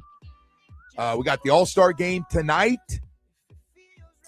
And so we'll see what happens there. Hey, I just wanted to bring this up. A little fallout from some of the Tyler and Bam stuff, which is over. Not a big deal. Done. Not going to affect it. Tyler's going to go on to Milwaukee. Bam's going to be back, and we'll see. I think really more importantly than sitting here talking about drama of who got hit and why and what was said and ego stuff, you know, when one guy takes a shot at another guy's game or what he can or can't do and what he's making, it's gonna upset guys. There's no question about it. But the other part of it is now, I don't know, Dave, if it's wishful thinking, if we got a chance to get LeBron James, I'm all in on it if it happens and if we have to wait. And I think behind the scenes, although we don't seem to have anybody yapping on our behalf like we're hearing everywhere else, like Golden State specifically, but LeBron James would be great. He'd be a great piece here, man. There's no question about it. I wanted to bring up the second part of the Tyler and Bam, and that is Draymond Green jumping into this thing and taking a shot at UD. And Draymond, I listened to the whole thing. Draymond was upset because he really respected UD. And he said, when somebody you really respect says something about you and what you did, listen, what Draymond did was terrible. To punch a guy like that. I mean, he punched a young guy. A young guy who, by the way, hasn't been the same. Has not been nearly the same player like he looked like he was going to be when he was with Golden State before that happened. Yeah, you can't blame Draymond for that, though. That's that right? I mean, do you think that confrontation I think once you throw, career? I think once you throw a punch like that, I look at it, it's one thing that two guys are going at it, but Draymond drilled him. So that's just my thought on that, and they have the video of it that everybody's seen. But I was so glad to hear UD come out, and it had nothing to do with Tyler and Bam. I was so glad because UD knew he was also that now that Jimmy Butler's playing on Golden State. UD wanted him to know I ain't putting up with that, and I didn't put up with any of Jimmy's BS. And we saw it here. Yeah, everybody saw the timeout. See the timeout. And Jim and Haslam went right at Jimmy after. And Spo said some things right back to him too. Spo, hey man, that's how you lose the team. You get one guy that's your best player telling off a coach in front of everybody. It's a bad look, man. It's bad. And UD, I mean, he just said, hey man, what he did in Chicago, what he did in Minnesota, disrespecting players and coaches when you're trying to win games, not acceptable. And he wasn't going to do that crap here when I got here. When he got here with this team and he decided he's going to go after Spo in front of 15 guys, I ain't letting it happen. Not going to happen under my watch. Then he went on to say, hey, I owe it to the OGs, Zoe, Glenn, and Tim, as I took as Glenn Rice, Timmy Hardaway, and Alonzo. Yeah, to keep the standard of how it started, Heat are supposed to run. Right. So I loved it, man. Yeah, I loved it. And just the message, like, it's not going to change. UD obviously still working with the team some, and it was a great message, man. It was great, and it just kind of, like, I'm guessing, if you got UD one-on-one, like, and they'll say nice things about Jimmy Butler's game. You can't argue about parts of his game. He is a really good player. But some of the stuff he did pull, and he's capable of it. Now, I blame some of this on the Miami Heat. They loosened up a little bit. Some of their standards and some of their rules and regulations they changed for Jimmy because they're all complaining about playing in Colorado in the finals, playing against Denver, and he's staying 30, 40 minutes out of town. Well, he stayed at his own hotel. I mean, when he was with the Heat, that was part of the arrangement. I'm sorry, man. And I guess it's common because I hear other guys are doing it now, too. I had some other guys like, doesn't bother you? Why can't you just stay? That doesn't bother me. You're staying in 5-star hotels. Why can't you just stay? Why? I for can't whatever believe you. reason, he wanted to be on his own. I don't know. But he never missed a meeting. I know. I was told he never missed any meetings. Okay. He was there and he was back. But to your point, inside the Heat, because, I'm around heat at practice and stuff, Jimmy was not liked just by the little people either. You know, he didn't treat people well. You know, it wasn't just teammates or a coach at time. It was everybody in the organization. Jimmy kind of flies in his own party. So it was good for the organization when they traded him. Yeah. I mean, there were people. The way happy. he played, it was a heat way. Now, for 5 years, he delivered as a player as much as anybody has here. I mean, what he did picking the team up in the spring and carrying it to the two finals. He did. Had some great games. I hate giving him credit. He did. You're right. But going back to Draymond Green, when he said when somebody you respect, you know, says something about you that and criticize you, I thought he was going to say the first thing you do is I have to look at myself. Somebody I respect is criticizing Draymond's me. not. That's He's not. That's not one of guy. Draymond's. Yeah, that's not a Draymond thing. I thought that same thing. By the way, it's funny you said that. When something happens, I see Stephen A's got that problem too. Because guys go after him and he won't give in and go, you know what? I messed up. Well, that's part of his that helps Stephen A. I mean, when all these guys take shots at him, that's part of that's. I don't know about you, man, but I do like occasionally, instead of always being the guy that says, hey, man, I messed up. I'm sorry. I made a mistake and I apologize. I like to hear the other person, whether it's in marriage or something else, occasionally go, all right, maybe I was wrong. You're smiling here. I'm just. A friend of mine said, you know, my marriage got a lot better when I said, okay, I'm wrong. I just would say, okay, I'm wrong. Yeah. Walk in the door. Yeah. So anyway, I thought that same thing, like Draymond, just like, hey, man, you know, I made a mistake back then, and he didn't do it. He went after UD and the other thing. And by the way, UD kind of defended both those guys, Tyler and Bam, and it's talked to both of them. He's been very honest about getting a chance to talk to both guys, these young guys, and they're going to move on. They're going to be fine. This will be the only ones I know when Milwaukee comes to town here. What's going to be big anyway, because we got Giannis now, but it's also. Does this mean Tyler Hero will be booed when he comes into town? This is, he gets booed. I think he does now. He thinks everybody loves him. I think he's going to find out that, hey, man, Bam's a light guy. Bam stands for a lot of good things, including his charity work is unbelievable, second to no one in this town, the stuff he does. The stuff he does for Chapman Partnership alone. And they said this guy during the Christmas and holiday, the things he does and, you know, and his background, he and his mother. I just think, and you hear guys talk about playing with him, things that the average sometimes we don't see as fans. Hey, man, I hate when he has nights where he goes 4 for 10 or takes 8 shots and goes 2 for 8. And I'm like, after, you know, I always think he should be a 20-point guy with his athletic ability. So anyway, I was glad, though. I was glad to see him take shots at Jimmy Butler. That's all. Well, you know what? I was also glad that we didn't really take shots at him. Both. He didn't attack Tyler Hero. He didn't. And you know, that's part of growing up. You know, you don't do stuff like that. It was a dumb move by Tyler to anonymously message some fan and broke one of the cardinal rules of the Heat. You know, Pat Riley has 2 rules inside the organization. But he was no longer on the team when it was done. Well, that's true. Traded. No complaining, no gossiping. I love for any company. Those are 2 great rules. But I got to tell you, man, the whole thing with Tyler, like, it's really, you step back. It's like 2 alike.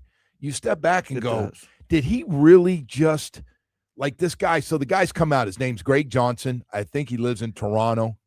Joined him on X. He's a big Heat fan.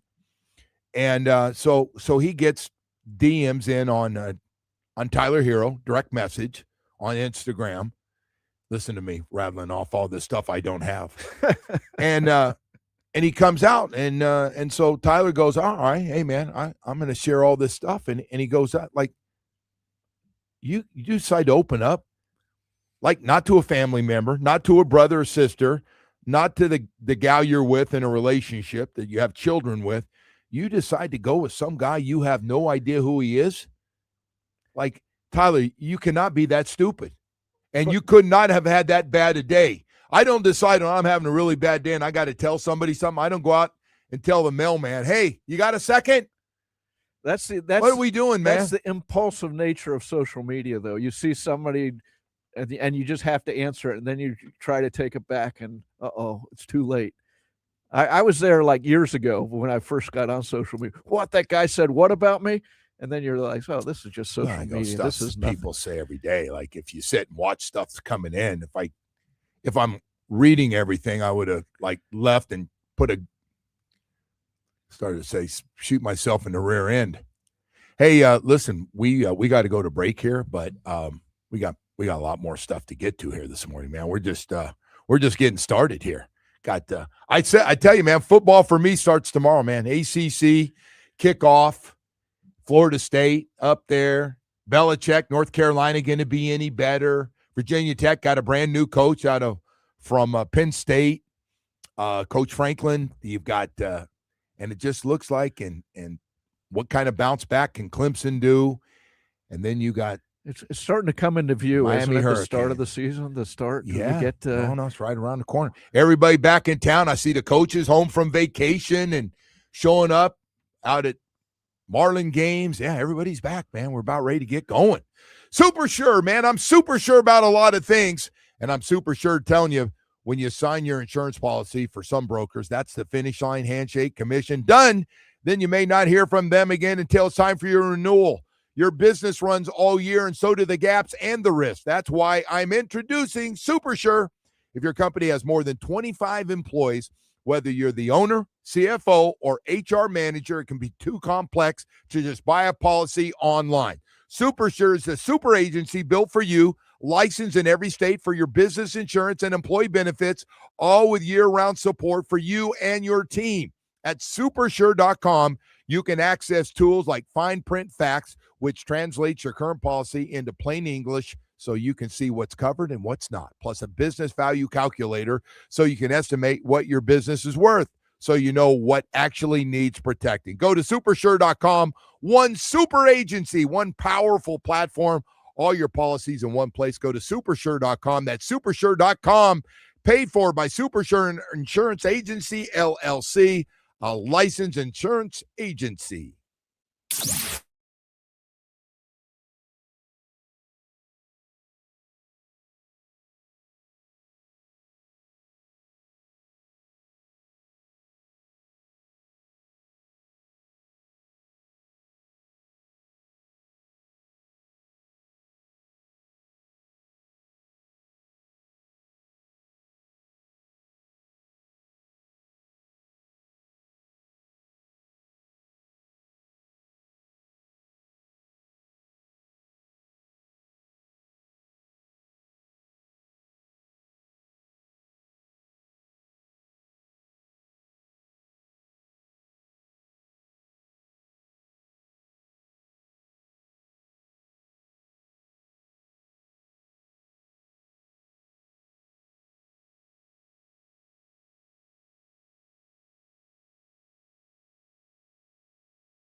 Morning to everybody. So we got not only the World Cup semifinal today at 3:00 between France and Spain, a big one for World Cup fans. Then we got the All-Star game tonight, National League versus American League.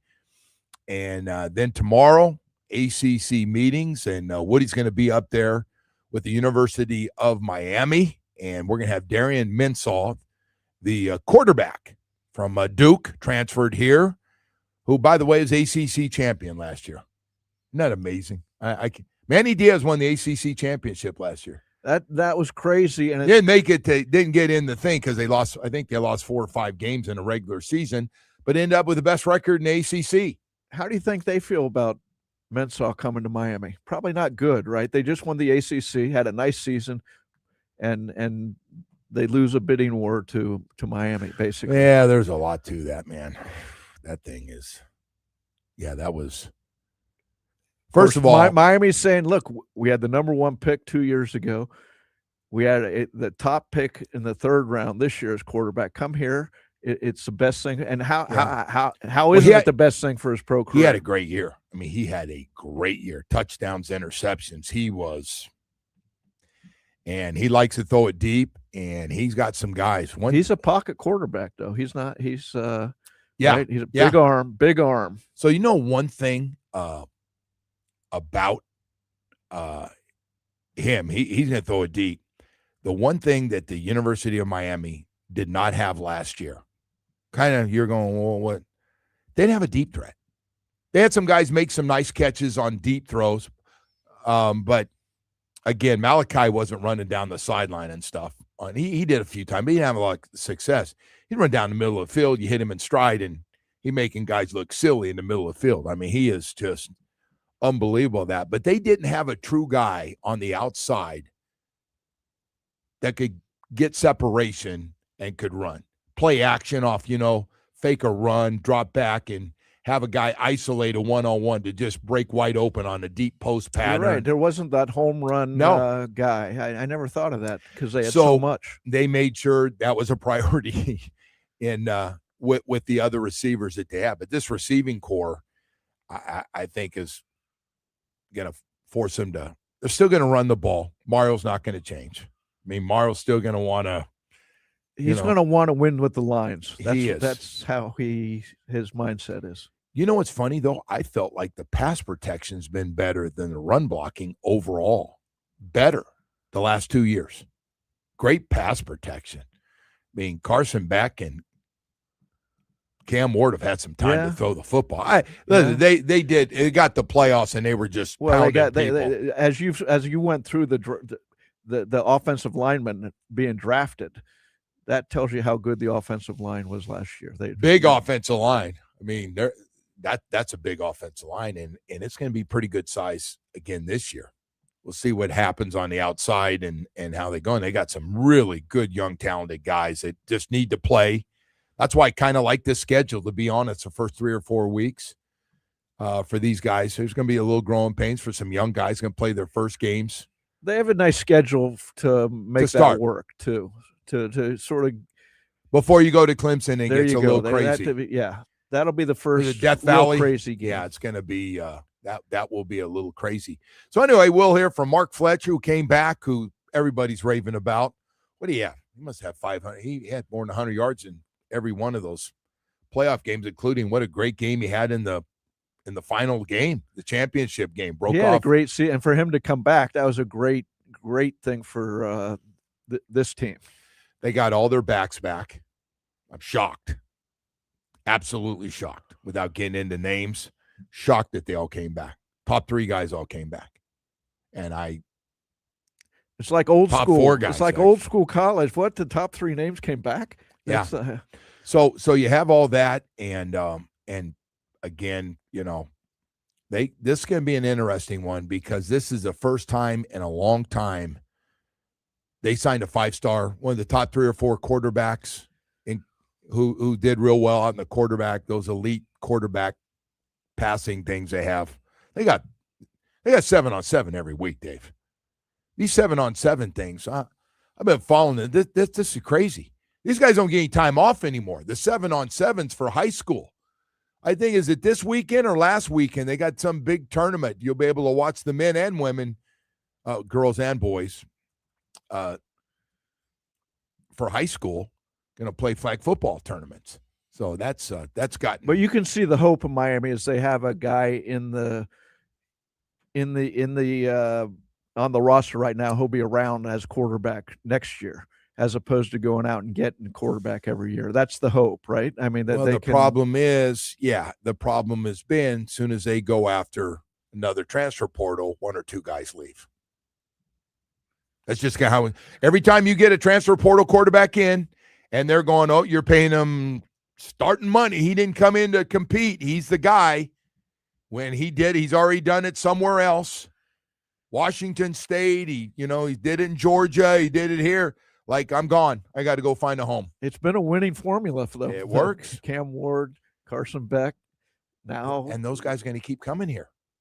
And by the way, Mensah's situation's a little bit like Cam's as far as he would have been drafted. But this guy coming back now and getting a chance, and hey, let's be honest, he's trying to be a first-round pick. This is about being a number one, setting yourself up and getting back in that conversation with Manning and Moore out in Oregon and all the guys that around the country that came back for another year. Damn near all the guys came back that could. So this class, we'll see how it ends up looking, and everybody's already on the Manning bandwagon to be the first quarterback taken again. I don't know enough about it. Let's give it some time. Remember, no one was talking Fernando Mendoza being the number one pick at this time last year. So no, you're right. That was come a long way. All right, listen, we got 9 o'clock hour coming up. More stuff to get to. Dave Hyde with us, along with All Day Dan Day and Jamie back in there trying key lime pie for the first time. And by the way, the kid's going after it like a rock star right now. Can't stop eating it. Well, he was talking about England. I can't believe. I think he was not the. Yeah, I mean, I can't believe.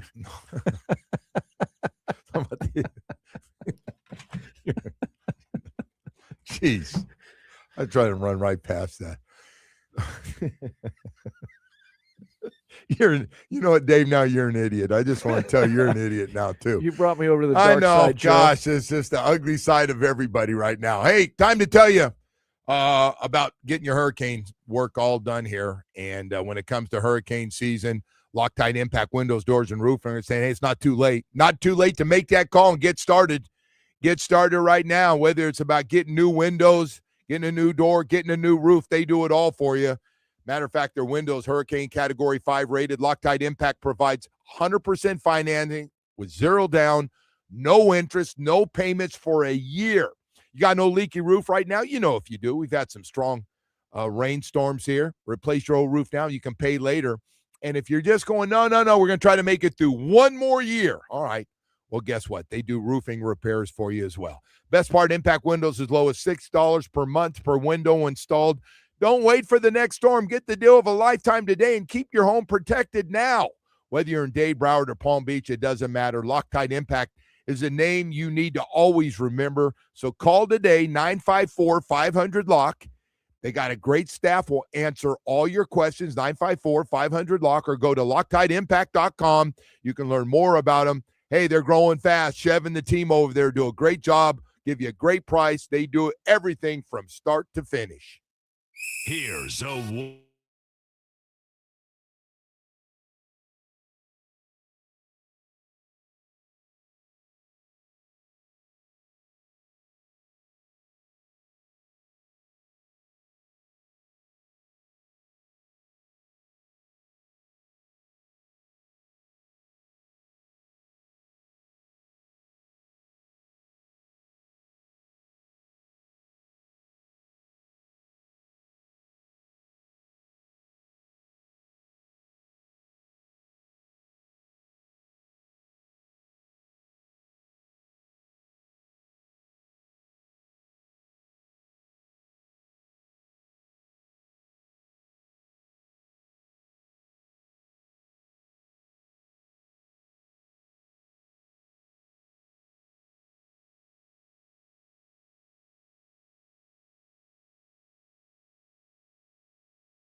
Volkswagen, home of the price seat to our lowest price. Visit us, Doral Volkswagen or DoralVolkswagen.com. The Cardinals' Jordan Walker outdueled Phillies' Kyle Schwarber to win the Home Run Derby in Philadelphia. The Major League Baseball All-Star Game tonight at 8. Earlier today, 3 o'clock, France-Spain semifinal of the World Cup. And Lone Depot Park will host 3 World Cup watch parties Wednesday for the Argentina-England match, then the third place game on Saturday, and the final on Sunday. This weather report is brought to you by Tornado Roofing and Contracting, helping homeowners stay safe this storm season. Visit tornadoroofing.com for a free roof and window estimate. Temperatures in the low 90s with a very slight chance of rain throughout the day. I am Dan Day. Now back to the Joe Rose Show here on 104.3 FM WQAM.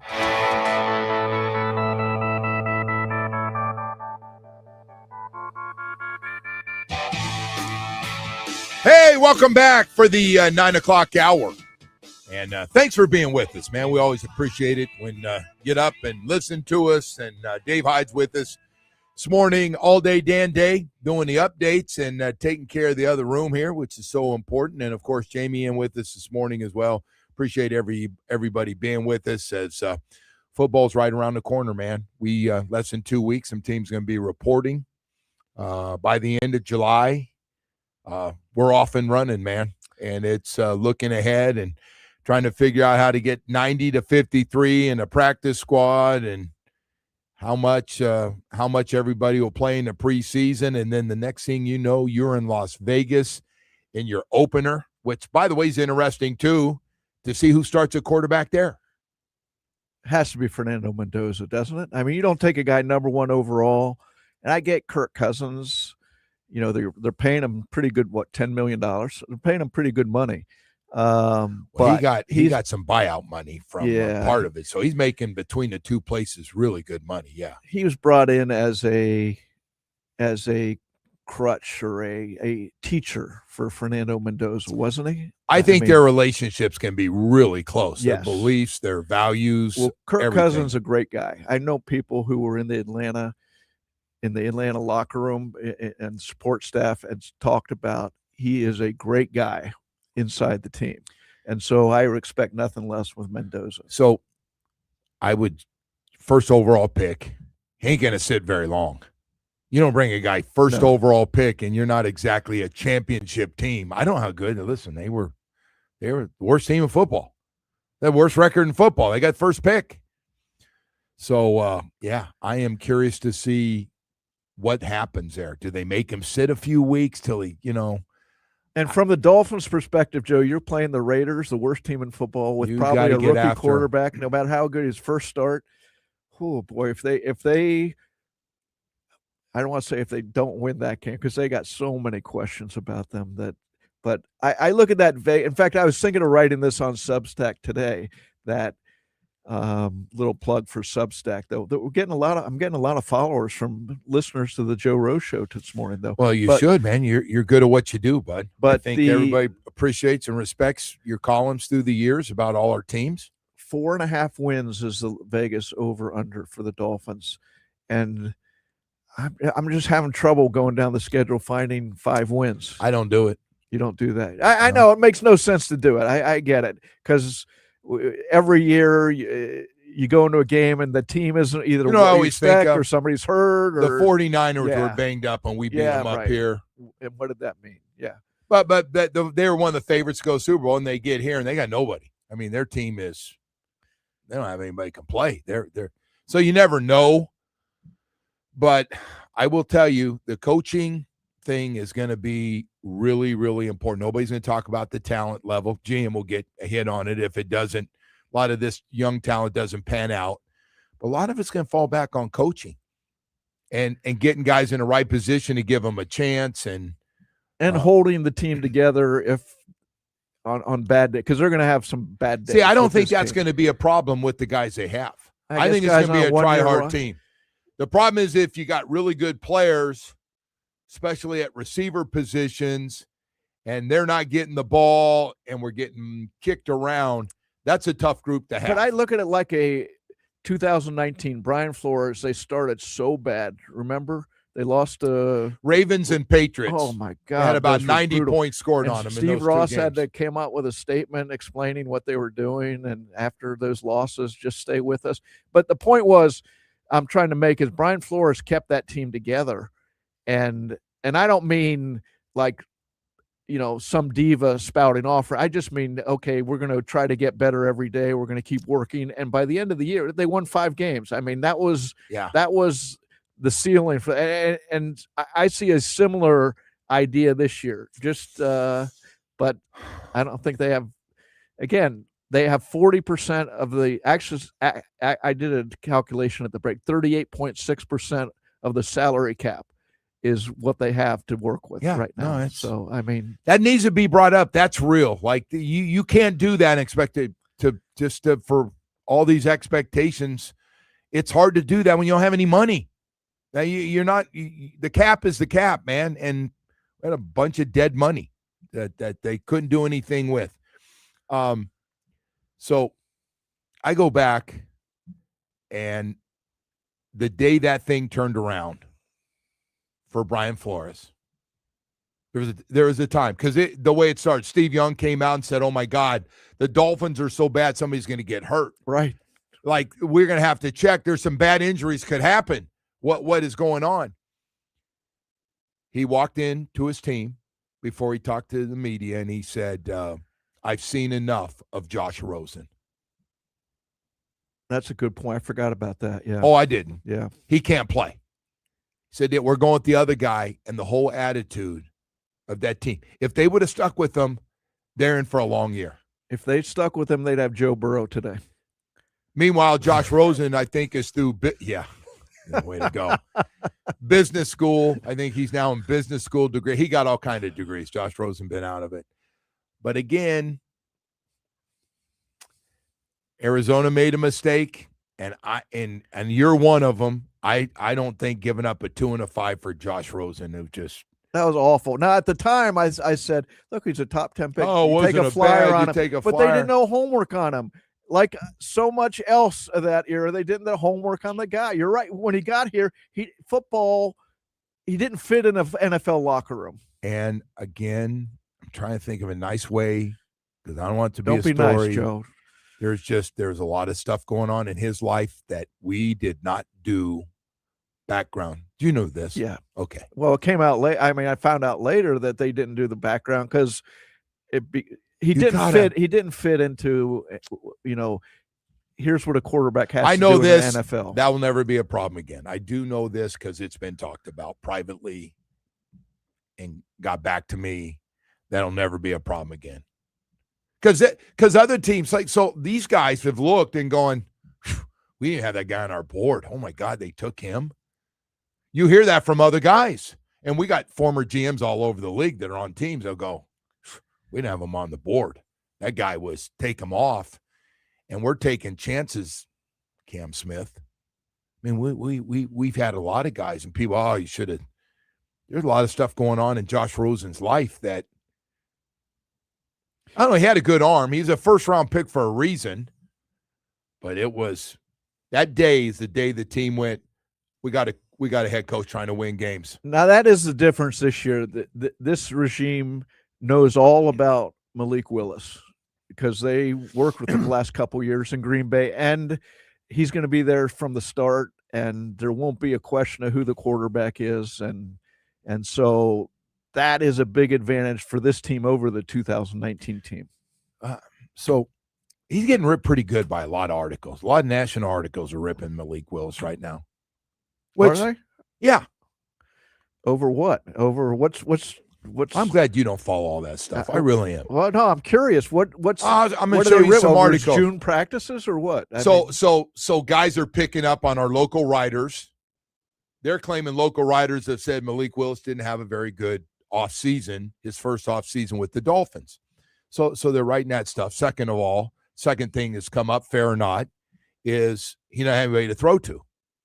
Which partially at times, if you're out there, it looks like you don't have anybody to throw to. He throws to Dulcich underneath, but you want to see him complete some stuff, and it got a little better as it went on. But they're getting on this Malik Willis thing, and I'm like, hey man, calm down. Let's let him at least get through camp before we decide he can't play, or give him a chance. His best receiver right now is a wide receiver, even is Devon Achane. If they decide to a handful of plays, 2-3 plays a game to put him out wide, he's probably the best receiver they got. Yeah, but Dave, everybody's game plan is going to be when they put scouting reports together, it's going to say Achane first down, Achane second down, Achane third down, key on them.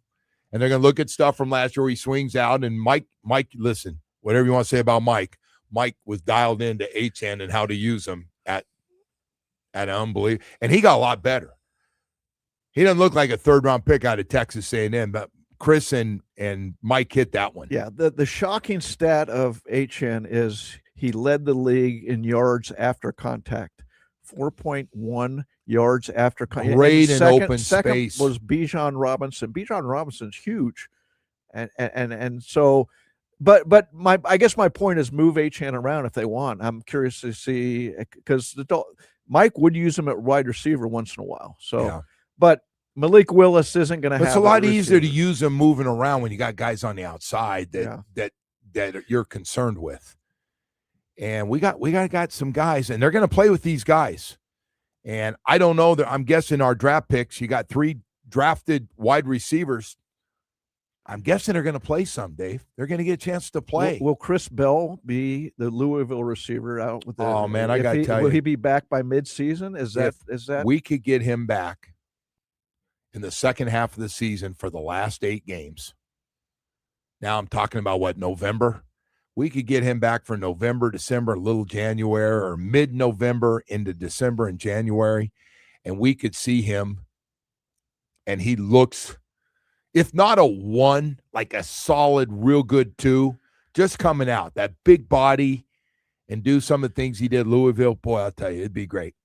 He looked like that guy against the Hurricanes last year in Hard Rock Stadium. I don't think you have to tell fans about that one, man. You're right, but so on one hand, it's a great opportunity for every receiver that's here.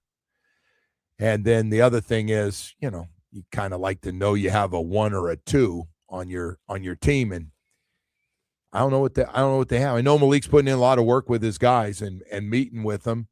And who's that guy going to be? And we're going to see him, Dave. You'll be out there one-on-one. You'll be coming out there with sunglasses on, sitting there, getting critical. I can see it. I can see you doing it. I see you sitting at the top of that bleachers, Joe, you and Bo, and saying that they don't practice like we used to, right? Is that's always comes up, right? It does. The music real loud.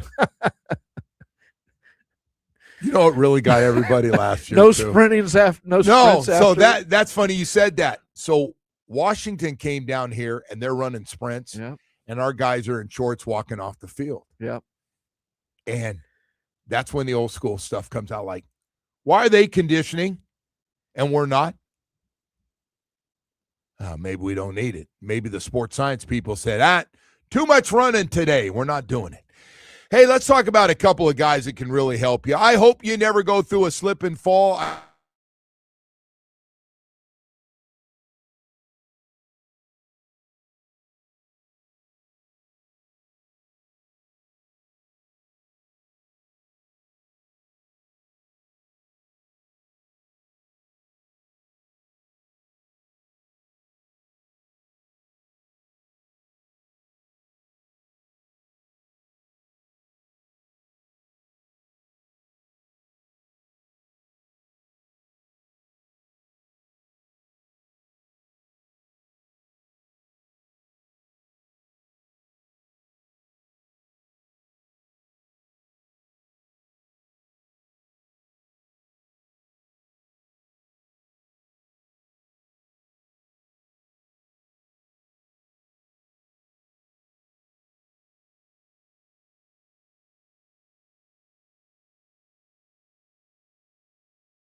Once upon a time, a few mistakes ago, I was in your sights. You got me alone. You found And welcome back, and good morning to everybody.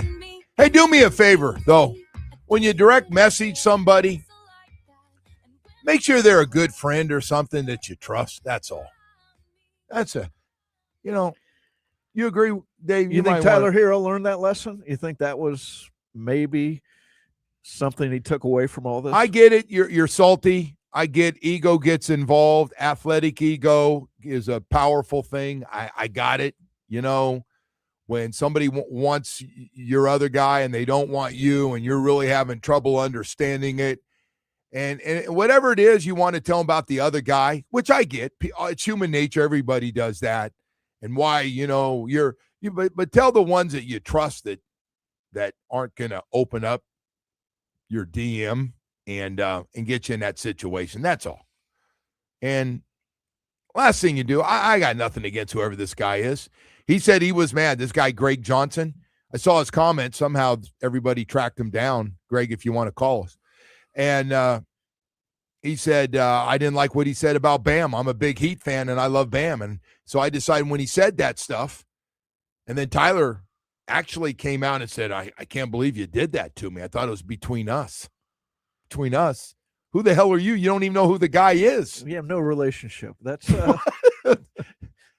I don't know, man. I got to check, see how much of a dummy you are now. Dummy? That was not very smart. and who even knows if Greg Johnson is Greg Johnson? That's Yeah, the that's other true, thing. You by don't the even way. know who this guy. That's a good point. You're just sending it out into the ether. So Good point. not Good not point. the smartest play by Tyler Hero there. Yeah. I mean, don't get me wrong. I was 24 going on about 13 myself. I know these guys a little bit older, but yeah. 26. Yeah, I 26. get mistakes. Yeah, and look, you make mistakes, but that shouldn't be a mistake, especially a pro athlete No, who's Dave. been around No, I'm not giving them fans and social media. I enough get to you know. make a bad mistake in things in your life and make bad decisions. I understand that, but boy, that one with a teammate and you've been in sports your whole life and can't do that one. Can't do that. And by the way, the worst thing that's happened to Tyler Hero, he got traded. He's getting traded where he's going to be able to take more shots a game, most likely. He's going to be the number one scorer. He's going to have a chance to get his value up in the last year of his contract and get another $100 or $200 million because that's what the league does. You know what he has to worry about, though? What? What to do with the I money? remember talking to Jim Leland once, and he was mad at Greg Zahn, the backup catcher. Yeah. And he goes, Always you an know what he has to worry about? Overexposure. So Tyler Hero wants to be the number one scorer on a team. He should be happy to be in the second or third scorer because then his game will shine. If he's the one guy that the other team has to go and try to shut down, he's not. I don't think he's that guy. And that's not to say he's not. He's good. not the guy that's going to shut down. I don't think that's even a priority to him. He's about getting his points. Yeah, no, but I mean the other team. Okay, if we have to focus on Tyler Hero, he's not a number one scorer on a team. Now, even on bad teams, somebody has to be the number one. What do you scorer, think but he's got a chance to score in the high 20s and be a top 10 scorer in the league this year? I don't see it. I don't see it that Unless high he either. just is heaving up shots like crazy. But no, that on a good team, that's not who he is. He scored 24, 25 a game. Sure, yeah. He didn't have some big games. But I got to tell you, man, he wins. Like when you step back and you get past who was making money here, not like Tyler wasn't making. He's gonna leave here with over $100 million. But he's due for a contract, I believe, after next season, right? Well, he was up for an extension, Yeah. and Riles goes. Well, the question is, what do you pay him? What do Played you 33 games. Played 33 games. Well, one of the frustrating things for the Heat, I heard, and it's some I forget which reporter wrote it, was that he didn't come back when the Heat thought he was ready to come back. He'd say, "No, I'm not 100%." He was 100% guy. I want to be all the way back before I go on the court. So I got to tell you, Dave, I think that's today's athletes. I never thought I'd say this on behalf of Tyler, but we got a lot of guys in football that are taking an extra week to get ready. That's just the new world, man. They no longer go to the doctor for final they now go to the agent, and he says, hey, this is how I feel. I don't feel – nobody wants to play and embarrass themselves. And by the way, I understand. I understand it. I don't like it because we used to shoot up and play well. Usually you don't play well when you're on the needle and numbness in your friggin' body. But you did it because you wanted, hey, I'm doing it for the team. I'm doing it because I know they need me. And then, you don't play well, and it comes back to haunt you. So these guys don't want to be embarrassed, man. When guys are coming back, they want to be close to 100%. We had in one game 3 guys. I don't know if it was last year or the year before. I think it was 2 years ago. We had 3 guys that they were told, hey, we think you can play, and they work out before the game. That's where they do the workouts before the game.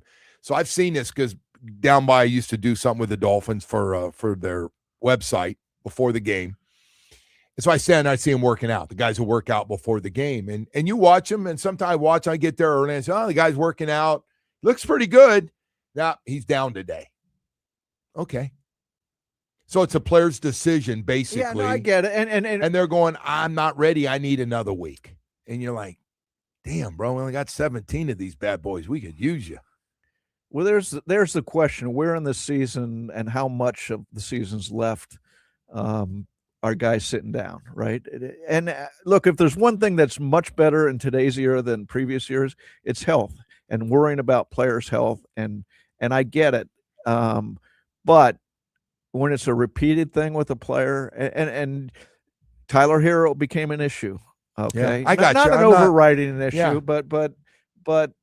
What did he play? 31 games? I thought he played 33. I see 33. 33 games last year. That's, he was constantly hurt all year, it seemed like. So, yeah. Hey, look at, man, he's got, because he did have, I saw Tyler's comments when the writers got a hold of him, and he said, I played 7 years. I grew up. I'm a man. He had nice things to say about South Florida. And he did. He says, I think I've had a good career. I don't know if he said great or good, but he's had a nice career. He's been a good first-round pick. Yeah, he has been a good first-round pick. He's been a good first-round pick. Absolutely. But for him to it's ego, though, Dave. It's ego for you him. want Dave Hyden, you don't want Joe. Yes, I get that. On the other hand, I always think when Lamar Odom was called in, he was upset that the Heat traded him for Shaq.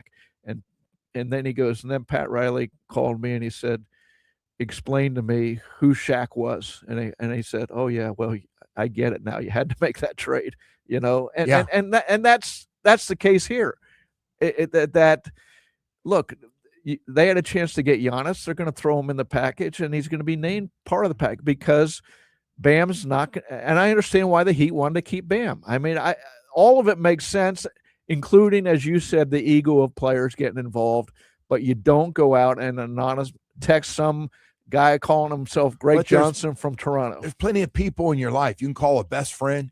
Call your agent. That's what they're there for. Call your agent. Call your dad. Call your mother.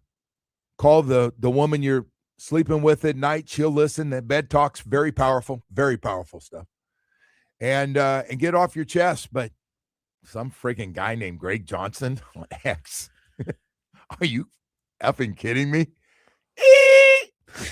All right, man. We got to go to a quick break here. You guys all smiling at me here. I know. Sound pretty stupid. All right, who's the third quarterback real quick before I go to break? Who's the third one behind Allen and Mahomes? I just want to hear this once and for all, so I'm going to keep you guys on record here. Jamie, who do you got? Third guy. Stafford. I said Stafford. it earlier, yeah. Joe Burrow. Lamar Jackson. Wow. Joe, who's yours? I'm a Lamar guy. I don't trust Joe to stay healthy. I think Joe Burrow. If you told me Joe Burrow's going to play 16 games, Listen, I would go Lamar's with Joe been banged Burrow. up. Lamar's been banged No, up. he has too. been. You're right. Yeah, I got you. Stafford's usually pretty healthy. Hey, I'll tell you what, when he's got a clean pocket, boy, he chews them up, doesn't he? I cannot lie about that. You're right on the money. Hey, man, I got to tell you about your South Florida Chevy dealers this morning. You know what? When it comes to cars and SUVs, I've been bragging about it, but let's talk about the trucks. especially, man, you South Florida Chevy dealers got 2 trucks that we're really proud of. The Chevy Colorado just got everything you could ever want. Colorado Custom to the ZR2, and then right over the Chevy Silverado, from the Custom Trail Boss to the Silverado EV. 10 models, 4 powerful engine choices. Really, man, when it comes to strength, dependability, efficiency, durability, well, I tell you what, sound like I'm talking about an all-pro offensive or defensive lineman. I'm talking about a South Florida Chevy Silverado, man. That's what I'm talking about. With all the choices you have, I always say this, with all the different choice you have, it's like they've custom-made a truck absolutely perfect for the full-time working truck, to the family truck where you need the extra space for the kids, to towing around all the toys and having everybody with you to enjoy a weekend, getting away, getting out to the ocean and enjoying yourself with your boat and all your toys.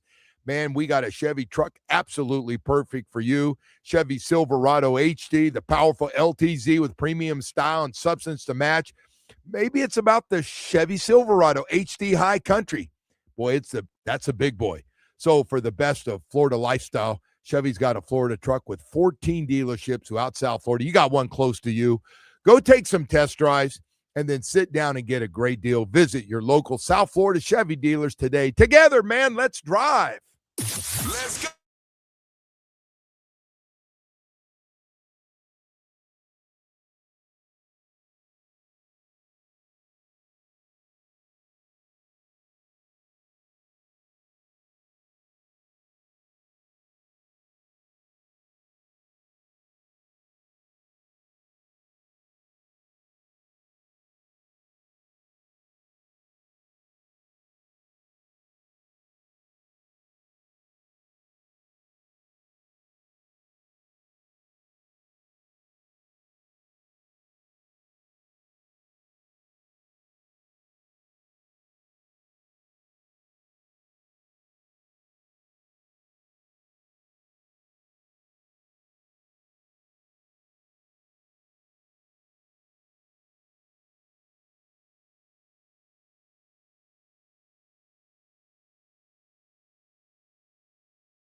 Getting ready here today. Let me see. Get a little workout. And Dave, you working out a little bit now?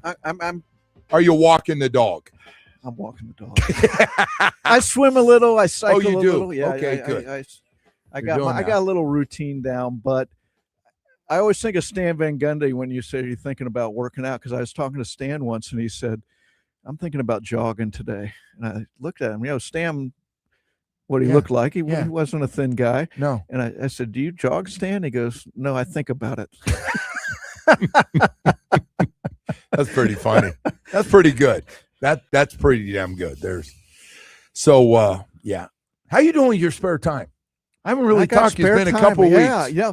No, I'm finding. Have you gone through any weird period no? You're staying busy. No, I'm staying busy. I got things to do. I hitting some golf balls. I swim. You're going to get the golf bug. I don't know that I used to play golf, and then I gave it up for 25 or 30 years ago, and now I'm debating, do I want to play golf again? My son has got the golf bug. I mean, he now it's so bad. I swear he watches the PGA Tour because he's dressing and wearing his hair like him, and I mean he's looking like he's about 20th on the PGA Tour in earnings or something right now. Man, he's got it bad. No, come on, Dad, get some clubs. Let's play. My thing is, I got to debate. Okay, there's a couple books I've started. Do I work on those? I got the Substack columns going, and then there's a couple other things in the works that I got to do. It's more mental work, but got to join a gym too, Joe. You're gonna just start lifting weights too, huh? The one thing they tell you, man, you got to lift weights. They got to do some resistance work, and I haven't done it. You hated it. You told me you hated to lift weights as a player. Hated them. Forced to lift, and I said, man, when this thing's done, I'm done. And I stayed true to it. If you've seen but I'm thinking about getting back to it now. I'm starting to lift. You guys lift weights? Either one you do all day? 5 days a week. Right after this, I'm gonna drink a cup of coffee. Light weights, right? Not or heavier weights. I'm in there for an hour, 15 minutes or so. No, but you're not throwing down. You're not bench pressing, throwing 225 off your chest or something. I've got nothing to prove. Okay. Dan looks like he doesn't have an ounce of fat on him. No, he looks in great shape. Looks like he runs like 12 miles a day. You probably have your high school weight right now, right? Maybe lighter than my high school weight. Wow. Yeah. Wow. What about you, Jamie? I'm not a big weights guy. I like cardio game more. I like to go play golf, things like that. We go play golf. Golf's not cardio, Jamie. It's not cardio, but you're moving around out there, swinging the club. You could do the running. I've seen the unless the you're walking. course. Hey, unless you don't have a golf I go cart. for runs during the week, and then on the weekend, I like to go out play around golf. Are you drinking a little bit while it's hot out there? You drinking cold beers? I am, but over this past weekend, it was too hot. Are you a good golfer, Jamie? I'm okay. Okay, good. I don't want to play with a real good golfer. I gotta tell you, man, most of the break old 100. guys. Like that's where I am at. I'm high 90s, low 100s. That's where I live. Let me ask you, of all the sports, I think hockey guys, hand-eye coordination, they're really good at golf. Now, I don't want to take away from baseball guys and everybody else, but it seems like the hockey guys. The hockey to golf pipeline seems very natural. Like I feel like when you're done playing hockey, now you just pick said up the that. golf club. Yeah. You know what? Yeah. I think guys who are athletic or at that level are on any pro sport are good at anything. Now you're throwing me off. You said you weren't good at golf, Joe, right? But there's a lot of baseball players who are really good at golf. Maybe baseball guys, I would guess, are a really good batch. But hey, I was just watching this tournament, a celebrity tournament. This one out in Lake Tahoe.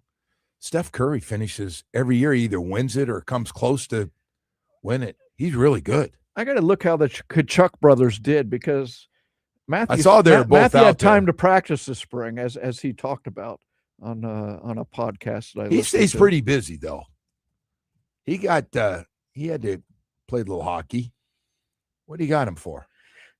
Okay, he finished tied for 22nd place. Oh, that's pretty good. With his brother and Matt Boldy, who's another gold medalist. How did his brother do? Did they say what his brother scored? Tied. They must have been a team. No, it's individual. The tournament's individual. It's individual. Okay. They must have both had the same scores. I'm gonna have to look it up, Joe. I know one do my thing. research. I know one thing. Those brothers are tighter than wet spaghetti, man. Those are talk about fitting right in with the team, huh? That's gonna be nice and easy. That won't be a problem at all. Hey, so we got LeBron James in this Fanatics Fest coming up, and hopefully in New York City. I can't think of a better place that you're gonna break your story. Do it in the Big Apple up there during he's gonna be up there July 16th and 17th. That's this Thursday and Friday for a podcast. I'm guessing he must do stuff with Fanatics too if he's up there, probably getting paid a lot of money. Isn't that a time you think he's handpicked? Where just let us know. He's got to just get back to us, LeBron. You know, just let us know. We can take it. By the way, if it's bad news, we can take it. But we got to move on, man. We got to get DeMar DeRozan and Russell Westbrook, Klay Thompson, maybe 2 out of the 3. We can. You think swing. he wants to play with James Harden in Cleveland? I mean, no, I don't. I don't think he wants to play with James Harden. He might want that storybook closure in Cleveland, but that team. Can I tell you something? If he tells them, you tell me if I'm right or wrong. Because they're going to redo James Harden's contract for less money. If he says, I don't want to play with them, so let me know, is he going to be here or not? James Harden's gone, right? I would think it'd be James Harden's out, LeBron's in, a move like that, you know, right. within the hour of each other. Right. So I don't know. What do you think happened? I don't even have a gut feeling for it. I used to say, he's going to Cavs. Now they're going, oh, no, Golden State. Oh, my God, all those things those guys said about, there's something to be said about playing with great players that know how to play the game the right way. Well, the problem is we don't know what he's basing his decision on, right? I mean, his agent said happiness. Well, that could mean anything to anybody. So, you know what happiness is for him?